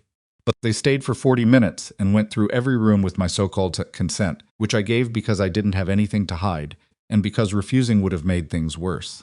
A pause. They're pushing on every edge they can find. Are you safe now? I'm fine. I'm at the office. He paused again, longer this time. She's your sister, Nora. Whatever you need to say to me about what you're actually doing right now, I can handle it. She thought about that, about all the years she'd kept the different pieces of herself separate, the training and the nursing and the family, and the person she'd been in places that didn't have names she could give to people she loved. I'm handling it, she said. I need another 24 to 36 hours. Okay. He didn't ask for more than that. That was Caleb. He trusted her to know what she was doing, had trusted her that way since they were kids, and she felt the weight of that trust in a way she usually managed to set aside. Caleb, if something goes wrong before this resolves, won't, but if it does, there are 3 secure locations holding copies of everything. Sandra has the access codes. She gave them to him anyway. Don't do anything with them unless I tell you to, or Sandra tells you it's necessary. Got it? A beat. Nothing's going to go wrong. She hoped he was right. Rourke called at 4:17 that afternoon. She almost missed it. The burner had been silent long enough that she'd half stopped expecting it, and she answered in the second ring with her heart rate slightly elevated in a way she immediately brought back down. The Graywell link held, Rourke said. His voice had changed, not dramatically, but there was a different quality to the flatness, something more like focus and less like patience. Graywell Holdings is a beneficial interest entity controlled by Voss Capital Partners through 3 intermediary LLCs. The beneficial interest was structured specifically to prevent easy identification of Voss as the principal, but the financial records make it clear. A pause. We also found transfer records that put money moving between a Voss Capital account and a private account, registered in a name I can't share with you yet, but that you'll recognize when this becomes public. Farrell, she said. He didn't confirm or deny it. I'm opening a formal federal investigation as of this afternoon. I'm contacting the Silver Creek DA's office today regarding the charges against you. The existing criminal case will be suspended pending our investigation. Another pause briefer. I'm also issuing a hold on any pickup orders currently active through the Silver Creek PD. They don't have authority to detain someone who is a material witness and cooperating party in an active federal investigation. She sat with that for a moment, the specific real weight of it. There's one more thing, Rourke said. We executed a search warrant this morning on Judge Riley's chambers. He was informed of the federal investigation scope approximately 30 minutes before that warrant was served. A pause. He has asked to speak with investigators. He's indicated he has information he'd like to provide in exchange for consideration. Riley was flipping. The judge who had signed 14 warrants was about to tell a federal agent everything he knew about the man who had arranged for him to sign them. How long before Farrell knows? Nora asked. He may already know. The DA's office was notified 20 minutes ago. Rourke's voice had the careful quality of someone managing the timeline. I would expect him to become aware within the hour, if he isn't already. And then he becomes our problem to manage, not yours. There was something close to finality in his voice. Miss Tillman, I'd like you to stay where you are and let us do this part. She wanted to argue. She felt the instinct to stay in motion, to keep doing rather than waiting. The same instinct that had kept her alive in situations where waiting meant dying. This wasn't that. This was a different kind of situation. And Rourke was right, and she had learned over many years. At considerable cost, the difference between effective action and action for its own sake. All right, she said. She called Sandra next. Sandra had already been contacted by Rourke's office. Her voice on the phone had a quality Nora hadn't heard in it before, something lighter, something that had been held down for a while and was only now, cautiously, beginning to lift. Riley's talking, Sandra said. His clerk confirmed it, off the record. He was apparently told this morning that the scope of what federal investigators have is comprehensive, and he decided very quickly that cooperation was more valuable than loyalty. Will his testimony be enough, combined with everything else? Yes. I think yes, she paused. Nora. Farrell just left the precinct. One of Dara's contacts inside the building sent her a message he left with 2 of his core officers, not in marked vehicles. Nora felt the shift. He knows. He knows the federal investigation opened. He knows Riley is talking. And he's not going back to the precinct to wait for them to come to him. Sandra's voice was steady but fast. Rourke's people are moving, but Nora Farrell knows where the evidence originated. He knows about Doyle's building. He may go there first to see what's missing. And then, call dropped. No, not dropped.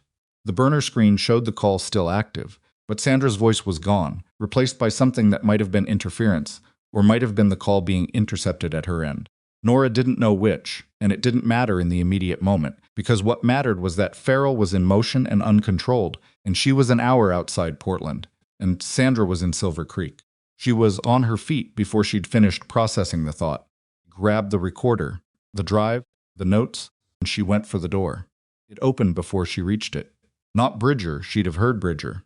2 men, both large, neither in uniform, and behind them, framed in the doorway of a house that was supposed to be unknown to anyone connected to Silver Creek, standing with the particular bored authority of someone who had found what they were looking for. Roy Farrell. He looked at her across the room. The same weathered face, the same comfortable certainty, and beneath it, something that was different, now not quite desperation, but the look of a man who understands the ground, has moved and is recalculating what force is still available to him. Miss Tillman, he said. You've been busy. She didn't look at the 2 men.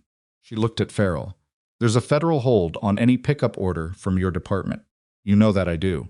He took a step into the room. This isn't a pickup. This is a conversation. His eyes moved to the recorder in her hand. And you're going to give that to me.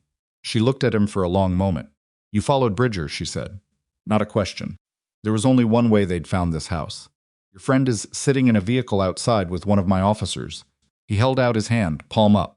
The recorder, Miss Tillman. She thought about what she had and what she didn't have. She thought about the 3 secure locations where everything was already copied and distributed. She thought about Rourke, 20 minutes away in Portland, with a federal investigation that was open and moving and didn't need the physical recorder to proceed. Thought about what Farrell was actually here for, not evidence, because destroying the recorder wouldn't destroy case, but control. One last exercise of the authority he could feel slipping. Thought about all of that, and then she looked at the recorder in her hand and back at Farrell and said, very quietly, "You're too late." The expression that moved across his face in the second that followed was the most honest thing she'd seen him. Deuce a flicker of something that wasn't quite fear but was close enough. The look of a man who has just understood that the ground he was standing on was not solid and had not been solid for a while, and that the woman in front of him had known that longer than he had. He reached for her arm. The door behind him came open with a force that rocked the frame, and the room filled with the specific controlled noise of federal agents entering a space they'd been authorized to enter. Badge out, voices crisp and declarative, and Roy Farrell turned toward the sound with his hand still outstretched toward Nora and found himself looking at 3 FBI agents and the end of 16 years of building something that had never been as solid as he believed. The agents moved through the doorway with the practiced efficiency of people who had done this enough times that it no longer felt dramatic to them, which somehow made it more dramatic to witness. The lead agent, a woman, compact, close-cropped hair, and the particular authority of someone whose composure had never once been performed, addressed Farrell by name and rank and told him he was being detained for questioning in connection with a federal investigation, and that anything he said would be documented. Farrell didn't say anything. He stood in the center of the room with his hand still half extended toward Nora and the specific stillness of a man watching his own life reorganize around him in real time. 2 men who had come in with him, his officers, out of uniform, technically not operating under department authority, were separated and moved to opposite sides of the room, with a quiet efficiency that left no room for argument. Nora stood where she was and watched it happen. She had imagined this moment, or something like it, in the abstract way you imagine outcomes when you're working toward them. She had not imagined feeling as tired as she felt. Not relieved. Relief was for later, maybe, when she was somewhere quiet and the whole thing had settled into something she could look at from a distance. Right now she just felt the accumulated weight of 9 days of running on bad sleep and bad food, and the constant low-grade expenditure of staying one step ahead of people who had more institutional power than she did. Fatigue was real and physical and honest, and she let herself feel it for exactly as long as it took the lead agent to approach her. Tillman. The agent, her name was Carver, she said. FBI Portland extended a hand. Professional, even. Are you all right? Yes, Nora said. She shook the hand. Bridger. The man outside, he's fine. He's the one who called us. Carver's expression didn't change much, but something in it acknowledged that she already knew who Bridger was, or had been, in a context she wasn't going to specify. He noticed the tale 2 hours ago. He led them here deliberately and notified us en route. Nora absorbed that. She would have something to say to Bridger about it later, about using himself as bait without telling her, but underneath the reflex irritation was something else.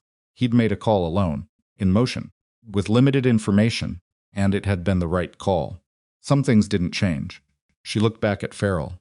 He was being walked toward the door now, and he turned his head as he passed her, not to speak, just to look, and she held his gaze without expression. There was nothing to say. Everything that needed to be said was already in federal hands. He looked away first. The next 48 hours were not cinematic. They were paperwork and conference rooms and careful, sequential conversations with federal investigators who asked good questions and wrote down everything she said, and occasionally asked her to repeat a detail in a different order to make sure it came out the same way twice. She gave them everything: the timeline, the documentation, the recorder, the photographs of Doyle's file, the Vera Moss evidence archive, her own compiled research. She walked them through every decision she'd made, and why, including the ones that had put her in legally ambiguous territory. And she was straightforward about all of it, because the alternative, managing what she disclosed, was both ethically wrong and strategically stupid. Davina Roosh sat next to her for most of it, intervening occasionally to reframe a question or clarify a point of law, and Nora found herself grateful for the woman's presence in a way she hadn't fully anticipated. Davina was not warm. Exactly, she was brisk and competent and occasionally impatient, but she was completely, uncomplicatedly on Nora's side, and in the context of 9 days, during which the list of people on Nora's side had been very short, that mattered more than warmth. On the second afternoon, Sandra Okafor came to the Portland field office and sat across a table from Agent Rourke for 3 hours, and Nora was not in the room for that, but Davina told her afterward that Sandra had arrived with a physical binder organized, tabbed, the documentation of 14 months of observations that she'd been keeping privately since she found Dara Finch's dismissed complaint, and that Rourke had gone through it without speaking for almost 20 minutes before he said anything at all. He told her it was the most thorough independent documentation he'd seen from a non-federal source in 9 years, Davina said, which, coming from Rourke, is approximately equivalent to a standing ovation. Nora thought about Sandra driving to that field office with her binder, doing the things she'd been doing since this started working the system she was part of from the inside, carefully and at personal risk, without any of the former military training that made Nora's version of the same fight look more like the movies. Sandra had done it with patience and institutional knowledge, and the specific courage of someone who understands exactly what it will cost them if they're wrong, and does it anyway. That, Nora thought, was its own kind of training. The charges against her were formally suspended on the third day. Not dismissed yet dismissed would come later, after the federal investigation completed and the fabricated nature of the evidence was formally entered into the record, but suspended, with a public statement from the Silver Creek DA's office that was more than usually careful in its phrasing. Davina said meant the DA was already worried about personal liability for having moved as fast as he had on Farrell's manufactured case. Nora read the statement standing in Davina's office in Portland, and she felt the suspension land differently than she'd expected. Not triumph. Something quieter, the particular sensation of a weight you've been carrying, so long you stopped noticing it being set down, and the absence of it feeling strange before it felt like relief. What happens to the others, she asked. Patricia Ruiz. Theodore Garce, the people who already pled out. Davina looked at her. The federal investigation creates grounds for those cases to be reviewed. Anyone who pled out under fabricated charges or under duress connected to the corruption network has a path to having those convictions vacated. She paused. It's not automatic. They'll need attorneys, and the process will take time. But it exists. Do they know that? Probably not yet. Someone should tell them. Davina gave her a look that was half professional and half something more personal. Someone will, she said. That's not actually your job, Nora. I know, Nora said. But she was already thinking about how to make sure it happened. Harlan Voss was arrested in Portland 11 days after the federal investigation formally opened. The arrest was made at his office building agents, arriving at 9 in the morning, the kind of timing that was chosen for its visibility, the walk from the lobby to the waiting vehicle, documented by 3 photographers, who had been told from some source to be there. The charges were extensive: racketeering, bribery, conspiracy to commit wire fraud, and most significantly conspiracy to obstruct justice through the use of corrupted law enforcement officials across 4 Oregon jurisdictions. Nora read about it on her phone, sitting in a coffee shop in Millhaven, where she'd been living out of a motel room while her house on Aldermore Street was repaired. The repairs were being handled by a contractor that Caleb had organized, and she hadn't been back to see the progress because she wasn't ready for that yet, and she wasn't going to pretend otherwise. The story about Voss's arrest was on the front page of the Oregonian and had been picked up by the wire services. The photograph was not dramatic: a tall man in a good coat, walking between 2 agents with his head slightly down, the expression of someone who had spent years being the person with the most power in every room, discovering what that felt like when it wasn't true anymore. She looked at the photograph for a moment, and then she put her phone face down on the table and drank her coffee. There was a specific thing she'd observed over the years about people who built operations like Voss's. The confidence that came from never having been truly challenged was indistinguishable from structural weakness. They got so accustomed to the system absorbing for them, protecting them, moving obstacles out of their way, that they lost the capacity to reckon with what happened when the system stopped doing that. They had no plan B because they'd never needed one. They had no tolerance for reversal because reversal had never come. Farrell was the same. He'd been running the same play for 8 years, and nobody had been able to stop it, and that unbroken success had made him read her as just another version of the same target. A nurse, soft edges, no institutional backing, easy to isolate and discredit. He had not asked himself why she'd been so calm when his officers came through her door at midnight. He had not asked himself what the absence of panic might mean. He'd seen a woman alone and assumed he understood what that meant. And that assumption was the crack in the foundation of everything he'd built, and she had walked through it. She finished her coffee, left a tip, and went back to the motel to make phone calls. The first call was to Vera Moss. Vera answered quickly, like she'd been near the phone. I saw the news, she said. Not breathless, measured, with something underneath it that was deep and tired, and also, In a way, she was clearly still learning to trust, satisfied. The federal investigation is going to generate grounds for reviewing every case connected to the corridor, Nora told her. Property owners who sold under duress, people who face charges, they have paths to challenge what happened. They're going to need help understanding what's available to them. Legal help, advocacy, someone to coordinate. A pause. You're not suggesting I restart the land trust. I'm suggesting you're the person who knows these people, knows the history, knows the process. Whether it's the land trust or something else, there's work to be done, and you're already most of the way through knowing how to do it. Another pause longer. The nonprofit dissolution is on record. Dissolutions can be reversed. Or you start something new. Caleb's firm does municipal work. I can make an introduction. Vera was quiet for a moment in the way people are when they're holding something they haven't let themselves want, because wanting it has been too costly. Let me think about it, she said. But the way she said it didn't sound like she needed to think long. The second call was to Patricia Ruiz. She'd never met Patricia directly. She'd only seen her name in city council minutes and heard about her from Vera. The number came from Vera, and Nora dialed it, not entirely sure what she was going to say. Patricia answered with a caution that was immediately recognizable, the practiced carefulness of someone who had learned to treat unknown calls as potential problems. My name is Nora Tillman, Nora said. I'm the nurse from Cascade Ridge, who was charged by the same people who went after your business. Charges against me have been suspended as part of a federal investigation that's looking at the entire pattern. I'm calling because I want you to know that the case you faced may be challengeable, and I want to make sure you have access to someone who can tell you what that means for you specifically. Silence on the other end. Then they said I owed back taxes. I know civil as pressure, part of the documented pattern. Nora kept her voice level, not pitying. Patricia Ruiz didn't sound like someone who wanted pity. She sounded like someone who had been doing the math on a loss for 8 months and now needed accurate new numbers. The investigation changes the equation. I can put you in contact with an attorney who's already working on related cases. A longer silence. My daughter keeps telling me to get a lawyer. Kept saying we couldn't afford it. Caleb Tillman. He's my brother. He doesn't charge for an initial consultation, and for cases connected to the corruption network, his firm is working on contingency. Nora paused. You didn't do anything wrong, Ms. Ruiz. You showed up to a public hearing and said what you thought. That should not have cost you what it cost you. She heard something on the other end that might have been a sharp breath, or might have been something breaking open, just slightly. No, Patricia said. It shouldn't have. They talked for 20 minutes. By the end of it, Nora had a sense of the specific texture of what Patricia had lost, not just the business, though the business was 22 years, her mother's equipment, her daughter's college savings redirected to legal fees, but the version of herself that had believed that showing up and speaking was something that couldn't be turned against her. That belief, once broken, was hard to rebuild.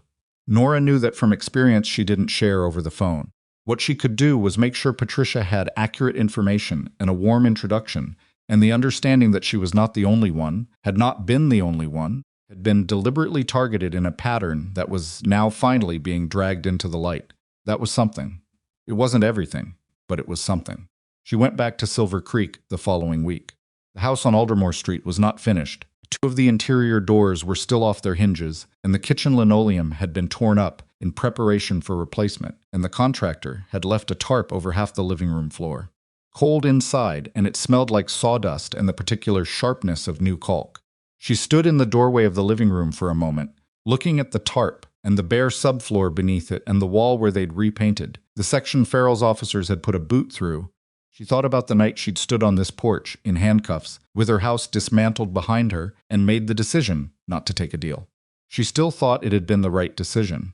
She also thought it had been easier for her to make that decision than it would have been for almost anyone else in the same position. She'd had training that most people didn't have. She'd had Caleb. She'd had the specific experience of operating under extreme pressure in contexts where giving up meant dying, put the pressure of a corrupt lieutenant in a mid-sized city into a kind of perspective that made it more manageable than it should have been for a person in her situation. She'd had resources, the burner phone, the motel money, the capacity to stay mobile that Patricia Ruiz and Theodore Garcent, Marcus Doyle and Vera Moss hadn't had. She'd been able to fight in a way they couldn't, and the outcome had depended partly on that, and she didn't know how to feel about that entirely cleanly. People who'd been pushed out before she arrived had no one with her particular set of tools. They'd done everything right, they'd shown up, they'd spoken, They'd tried to work the system they were supposed to be able to trust, and the system had been corrupted against them, and they hadn't had the means to fight it on the specific terms it had required. That wasn't a failing of theirs. It was a feature of the operation, chosen deliberately, and it was the thing that bothered her most when she let herself think about it. She went through to the kitchen and put the kettle on, and she stood at the window that looked out onto the back garden, her badly tended vegetable garden, which had not been touched, and was now a tangle of frost-killed tomato plants and weeds, and she thought about what came next. Not in the abstract, but concretely, what she was going to do and who she was going to be. The answer arrived quietly, without drama, the way decisions do when they've been forming underground for longer than you've been consciously making them. It was going to go back to work. It was going to go back to Cascade Ridge Medical Center, to the emergency department, to the 12-hour shifts and the controlled chaos and the patients who needed someone who could hold steady when everything around them was falling apart. It was not despite everything, it was because of it. Being a nurse was not a cover she'd taken up after the military, not a quiet retreat into something softer. It was the other side of the same thing, the same core. The need to be in the room when the room was hardest, to have skills that meant something when it mattered, to see the person in front of you as a person, regardless of what the paperwork said they were. Kept those two parts of herself separate for a long time. Past as something she carried privately, a weight she managed alone, and her present as a nurse at a small hospital in an Oregon city where she mostly got to be ordinary. She understood now that the separation had always been a little illusory. The same person had done both things, and the same instincts had driven both, and pretending otherwise was something she'd done for her own comfort as much as anything else. She wasn't going to do that anymore. The kettle boiled. She made the tea and drank it standing at the window, and outside the frost-killed garden was very still in the gray November morning, and she felt something she hadn't felt in this house since before the raid, like it was hers. Farrell's arraignment was scheduled for the following month. In the 3 weeks between Voss's arrest and the formal charges against Farrell becoming public, the Silver Creek PD underwent a review, initiated by the State Attorney General's office, separate from the federal investigation, focused specifically on departmental conduct and supervisory failures that had allowed the pattern to persist for 8 years. The review resulted in the suspension of 4 officers pending further investigation, the removal of the precinct commander who had signed off on Farrell's warrants without adequate review, and the referral of Judge Riley's case to the State Judicial Conduct Board, which moved with unusual speed given the circumstances. Riley's cooperation was extensive and ultimately damaging to himself as well as to the people he'd cooperated against. He had known, he admitted, that the warrants he signed for Farrell's team were not adequately supported by the evidence presented. He had been brought into the arrangement gradually a donation to a campaign he was involved with, then a favor, then another, until the dependency was mutual and deep, and he'd told himself enough times that it wasn't really corruption to have half believed it. The Judicial Conduct Board found that more than adequate grounds for removal from the bench, which was announced on a Thursday in December, in a 3-paragraph press release that contained no particular drama but represented the end of a 20-year judicial career. Nora read about it in the break room at Cascade Ridge Medical Center on the first week back after her reinstatement. The hospital administration had reinstated her the same day the charges were formally suspended, with an apology from the chief medical officer that was careful in its phrasing, the apology of an institution managing its own liability, and she had accepted it without much elaboration because what she wanted from Cascade Ridge was not reckoning but return. She wanted her department back. She wanted her patients back. She wanted the particular clarity of a 12-hour shift where the emergency was real and the help was real, and the measures of success were direct and unambiguous. The first week back was strange in the way that returns always are familiar and unfamiliar. At the same time, the rhythm's the same, but her place in them slightly altered by what had happened. Some colleagues were careful around her, not sure what she had become or how to hold what she'd done in relation to the person they'd thought they knew. Some were openly warm in the uncomplicated way of people who had not complicated it with too much thinking. Dr. Preston Hale, who she'd always had a straightforward professional relationship with, stopped by her workstation at the end of her second shift back and said, without preamble, "I'm glad you're here," and then walked away before she could answer, which was the most natural thing anyone had said to her since she got back. Marcus Doyle was discharged from Cascade Ridge 2 weeks after her return, and by that point the investigation into the circumstances of his hospitalization had expanded to include the possibility still being examined by investigators with access to his preserved blood work that he had been. administered a substance designed to trigger a cardiac event. The investigation had not concluded. The attending physician who had documented his arrhythmia had been interviewed twice by federal investigators and had been cooperative, which Nora took to mean he had been used rather than complicit. When Doyle walked out of the hospital, he did it on his own. His daughter Renata was with him, and he moved slowly, still recovering, leaning slightly on a cane he'd apparently refused to use inside the building, and picked up the moment he was through the exterior doors. He was a stocky man in his early 60s with a gray beard and the specific weathered competence of someone who had run a business alone for a long time. He'd asked to speak with Nora before he left, and she'd come down from the emergency department on her break and met them in the lobby. He looked at her for a moment before he said anything, and she let him. "You went into my building," he said. "Yes." "The recorder." He glanced down briefly, then back up. "I didn't know if anyone would find it. I made it a week before they got to me, when I understood that something was coming. I didn't know what exactly." He paused. "I left it for whoever was smart enough to be looking." "You gave me more than you knew," she said. He shook his head slowly. "I gave you the last thing I had. You did everything else." He met her eyes. "I want you to know the building is not going anywhere. Whatever Graywell thought was going to happen, the Fletcher Street properties stay where they are." "I know," she said. "I'm glad." Renata, standing next to her father, looked at Nora with something that was difficult to name. Gratitude was too simple a word for it, and too clean. It had more grief in it than gratitude usually did, because Renata had spent weeks not knowing whether her father was going to come out of this at all, and the relief of him walking out of a hospital, under his own power, was tangled up with everything they'd both spent weeks being afraid of. "Thank you," Renata said. "Just that," Nora nodded. She watched them walk out through the sliding glass doors into the pale December light, Doyle's cane tapping on the concrete, his daughter's hand briefly on his shoulder, and she stood there for a moment in the lobby of the hospital where she worked, breathing the particular recycled air of a building full of people in the middle of hard things, and she felt the complicated rightness of being where she was. Formal sentencing didn't happen until the following spring, and it happened the way things like that happen, not in a single dramatic moment, but in a series of scheduled courtroom appearances spread over weeks, one producing another section of the final accounting. Nora attended 2 of them, not because she was required to. Her testimony had been given in depositions, thorough and detailed, and Davina had advised her that courtroom presence was emotionally costly and not procedurally necessary, but because the people who had sat in those same chairs for 8 years as targets, as defendants, as the people on the wrong side of Farrell's authority, they were going to be in those courtrooms, and she thought it mattered that they not be there alone. She sat in the gallery next to Vera Moss at Farrell's sentencing, and on Vera's other side sat Patricia Ruiz. And 3 rows back was a man she didn't know, but recognized as one of the names from Vera's documentation, a property owner who'd been pushed out of his storefront 2 years earlier, and who had, through the federal review process, begun the path to having his case vacated. He'd come alone.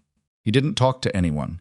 He just sat and watched, and she understood that watching, the simple act of being in the room and seeing it happen, was something he needed, that she couldn't fully articulate but didn't need to. Farrell received 12 years. The federal judge was not theatrical about it. She read the sentence with the measured tone of someone who took the gravity of it seriously enough not to perform it, and she cited the systematic nature of the conduct, the deliberate corruption of law enforcement authority, the direct harm to multiple individuals, and the particular cynicism of using fabricated criminal charges against people whose primary offense had been civic participation. The phrase she used was a calculated assault on the mechanisms by which ordinary citizens hold power accountable. Nora watched Farrell take that in. He was seated at the defense table with his attorney, and he'd been controlled through the proceedings, the composure of someone who had decided not to give anything away in public. But when the judge said 12 years, she saw something in his face that the composure didn't quite cover. Not regret, exactly. Something more like the particular shock of a man who understood systems, who had been expert at bending systems to his purpose, confronting the moment when the system bent back. Voss received 17. His sentencing was in federal court, a different building, 2 weeks later, and that one she did not attend, because she had a shift, and she had her priorities arranged, now in an order she'd thought about carefully and intended to keep. She read about it afterward in the same Oregonian article that reported on the additional charges against 3 of the city council members who'd been recipients of Voss Capital donations, connected to the rezoning push, not indicted yet. Under investigation still, the particular slow machinery of accountability doing its work at its own speed. Judge Riley received a suspended sentence and disbarment. There was argument about whether that was enough. Nora had her own view on that and kept it to herself, because what she thought about it didn't change it, and she decided to put her energy where it could still move things. Dara Finch stayed on the Silver Creek PD. Surprised some people, Nora included.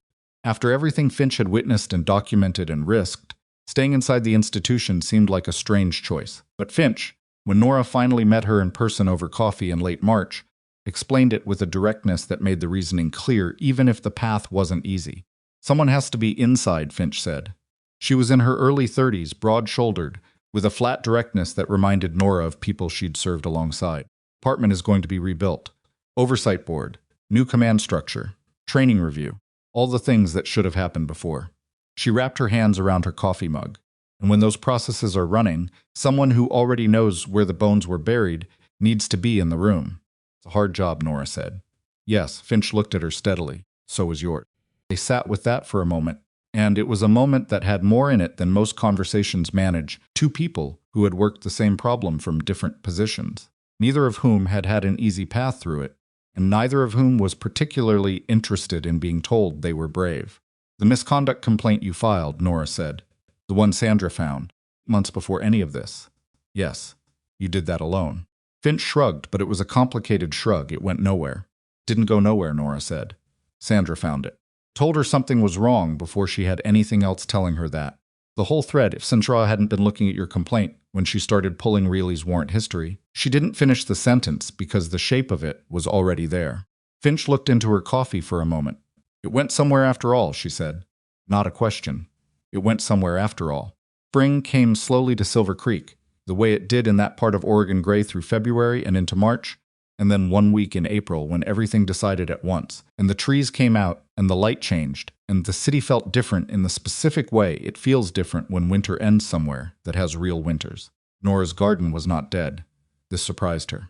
The frost had killed the tomatoes and most of the herbs, but the root vegetables had survived carrots and parsnips and something she didn't entirely remember planting, and the perennial herbs had come back on their own. Mint and oregano, and chives pushing up through what she'd assumed was finished ground. She spent a Saturday morning clearing the dead growth, and found herself unexpectedly moved by the plainness of it, the fact that things had continued under the surface while everything above ground had looked like wreckage. Caleb came over that afternoon, and they ate on the back step in the unexpected warmth, and he told her that Patricia Ruiz was in the early stages of reopening her business, not on Fletcher Street. The building was gone to a new owner, but on a different block, with a small business loan from a program that Sandra Okafor had connected her to, after the federal review opened access to remedial funds for documented victims of the corruption network. The loan wasn't enough to replace 22 years of built-up equipment and clientele and the particular irreplaceable knowledge of a neighborhood. But it was something to start from. She called me this week, Caleb said. Tell me she'd signed the lease. He was quiet for a moment. Cried on the phone. Not dramatically, just. I could hear it in her voice. She kept apologizing for it. Nora thought about that. About the specific pride of someone who has built something over decades and has it taken, and what it means to be able to start building again, not back to where you were, because you can't go back, but forward to something new from the pieces of what survived. Stop apologizing, she said, mostly to herself. What? Something I keep thinking about. She looked out at the garden. People who went through this, Patricia Doyle Garst, all of them, they spend so much time apologizing for having been victimized. Sorry for the inconvenience of what happened to me. Sorry for crying about it. Sorry for needing help. She shook her head. They did nothing wrong. They showed up at a public hearing. They ran their businesses. They owned their buildings. And then they spent years being sorry for the consequences of someone else's decision to target them. Caleb was quiet. I did it too, she said. Not the same way, but I kept my past to myself, partly because I didn't want people to see me as the thing that happened to me. The raid, the charges, the whole thing. I wanted to just be a nurse who handled it, not a person it happened to. She paused. But it happened. Hiding it doesn't protect anyone. It just means you're alone with it. You weren't alone, Caleb said. No, I wasn't. She looked at him. Because you picked up when I called. He was quiet again, and she could see him trying to decide whether to say something, and she let him decide. You could have told me more, he said finally. Before all this. About who you were. What you did, I know. He stopped. I don't know exactly what I would have done differently, but I would have understood some things better. I know that, too. She picked at a loose thread on the knee of her jeans. I was protecting myself. Not you, I told myself it was both, but it was mostly me. She paused. I'm not going to do that anymore. He nodded slowly, the way he did when he was taking something seriously. Then he handed her the rest of his lunch, half a sandwich she'd already offered him, and he'd already accepted, and said, "Eat something," which was Caleb's way of saying most of the important things he wanted to say. She took it. In June, the Silver Creek City Council voted to reject the Fletcher Street rezoning proposal. The vote was 6-1, which was not as close as the process had made it seem for a long time. And in the public gallery, people who had waited through 2 years of hearings and pressure and the systematic dismantling of the opposition sat and watched it happen. Vera Moss was there. Patricia Ruiz was there, in the back, still cautious about the room that had once been used against her. Doyle watched the live stream from his building on Fletcher Street, which he had gone back to, and was in the process of renovating for a new use, still figuring out what that use would be, still sorting through the options. Nora was not there. She was working a shift. She heard about it from Vera, who texted during the council meeting and then called the moment she was outside the building, and Nora took the call in the break room with 5 minutes left on her break, and Vera's voice on the phone had a quality she hadn't heard in it before, unguarded, lighter, the tiredness still present, but underneath it, something that had survived. "It's done," Vera said. "I know. Just I wanted you to hear it from me." "Thank you," Nora said. "Vera, the land trust. We're filing the paperwork next week. New name, new structure, same purpose. Caleb is helping with the incorporation." "Good. We want you on the advisory board." Nora was quiet for a moment. She thought about her schedule, her shifts, the garden she was actually starting to manage with some competence, the patients who needed someone in the room who could hold steady. She thought about what advisory board actually meant, practically, and whether she had something to contribute that wasn't just the weight of what had happened to her. She thought it was probably yes. "Send me the paperwork," she said. There is something people say about resilience that she had never entirely believed, and the experience of the past year had not made her believe it more, that what doesn't kill you makes you stronger. It was too clean. It missed the part where the thing that doesn't kill you still costs you. Something takes something that doesn't come back, changes you in ways you didn't choose and wouldn't have chosen. Patricia Ruiz was reopening her business, but it was a different business, in a different place, without her mother's equipment, without the regulars who had found other options. In the 18 months her shop was closed. That loss was real. Calling her resilient didn't undo it. What Nora believed, more precisely, was that people were capable of carrying more than they thought they could, that the capacity existed inside most people to go through genuinely hard things and come out the other side still themselves hurt, changed, sometimes diminished in specific ways, still fundamentally present, still capable of choosing, still in the places that mattered intact. She believed this because she had watched it happen, not just in herself but in the people around her. In Patricia Ruiz signing a lease through tears she apologized for. In Vera Moss showing up to a city council meeting she'd had every reason to avoid. Dara Finch walking back into a precinct that had isolated her for 8 months and doing her job. Marcus Doyle, still in physical recovery, spending his Thursday afternoons on phone calls with other corridor property owners, sharing what he knew about the federal review process. And Sandra Okafor, who had called her last week about a different case, nothing connected to this, a different precinct, a different complaint, and had asked, not explicitly but clearly, whether Nora knew anyone else with Nora's particular combination of skills and willingness to use them. She was thinking about that. She didn't have an answer yet. What she had was her job, and her house, and her badly managed but apparently more resilient than expected garden, and a brother who called every Sunday without fail, and a department at Cascade Ridge where she knew every machine, every protocol, every person on the night shift, and where patients arrived broken and afraid, and needed someone who understood that being afraid was not the same as being without options. She was back at work on a Tuesday in late June when the call came through, multi-car accident on the highway bypass, 4 casualties incoming, 1 critical. She heard the announcement over the intercom. In the same moment she was already moving, hands already pulling gloves from the dispenser, mind already running the sequence airway, breathing, circulation, what she'd need, what they might bring her. "Bay 1, said Dr. Hale, appearing beside her. "Bay 1, she agreed.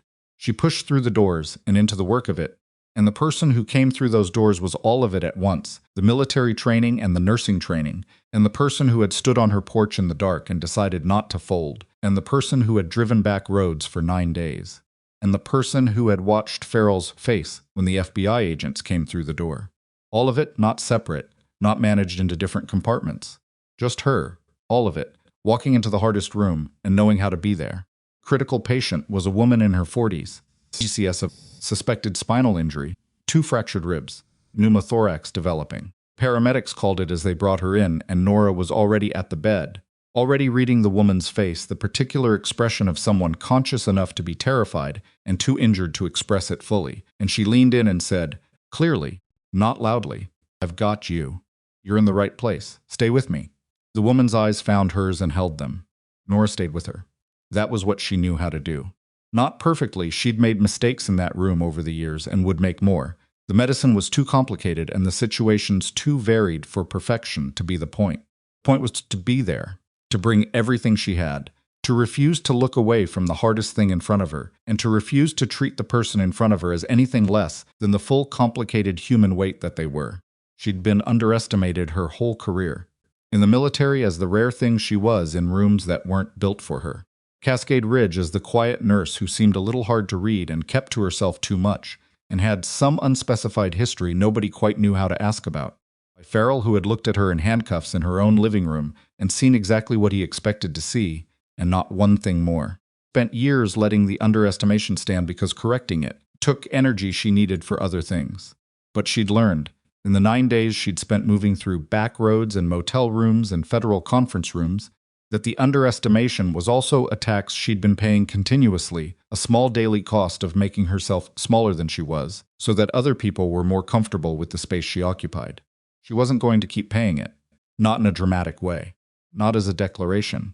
Just she was done editing herself for rooms that hadn't earned the edited version. She'd walk into them whole, and they could decide what to make of that, and if they underestimated her, that would be their problem to reckon with in their own time. The woman in Bay 1 stabilized. Her blood pressure came up, the chest tube worked, the spinal precautions held, and the imaging came back with better news than the presentation had suggested. She'd need surgery that was unavoidable, but she was going to have surgery from a position of stability that she hadn't had 40 minutes ago, and Nora handed her off to the surgical team and stood for a moment in the hallway while the adrenaline leveled off, breathing normally, and felt the clean, specific satisfaction of having done the thing she was trained to do in the moment when it mattered. This was not the end of anything. The federal investigation was ongoing. Cases would take years to fully resolve. Vera's new organization was just beginning. Patricia's business was a lease and a plan. Doyle was still in recovery. Dara Finch was still working inside a department that was in the early stages of rebuilding trust it would take a decade to earn. Sandra Okafor was already working the next thing. And somewhere in the distance, the same machinery that had produced Farrell and Voss was still running in other forms, in other cities, operated by people who had not yet been handed an obstacle they couldn't manage. But Nora Tillman was back at her hospital, on her floor, in her department, doing her job, fully, without apology. With 11 years of things nobody had asked her about, and 2 years of careful nursing, and 9 days of being told she was small and choosing not to believe it. They had come for her in the dark, confident she would stay down. She had gotten up. That was the whole thing, she thought. That was the only thing that had ever really mattered. Not the superior training or the federal investigation or the evidence she'd collected, or even the justice that had come. All of that had been the method, not the message. The message was simpler and older and had nothing to do with her specifically, that the people who decide in advance who you are and what you're capable of will always, eventually, be wrong. That the strength you carry quietly is still strength. That you are not obligated to perform your own power for people who refuse to see it. You are only obligated to know it's there. And when the moment comes, and it comes, in some form, for everyone to use it.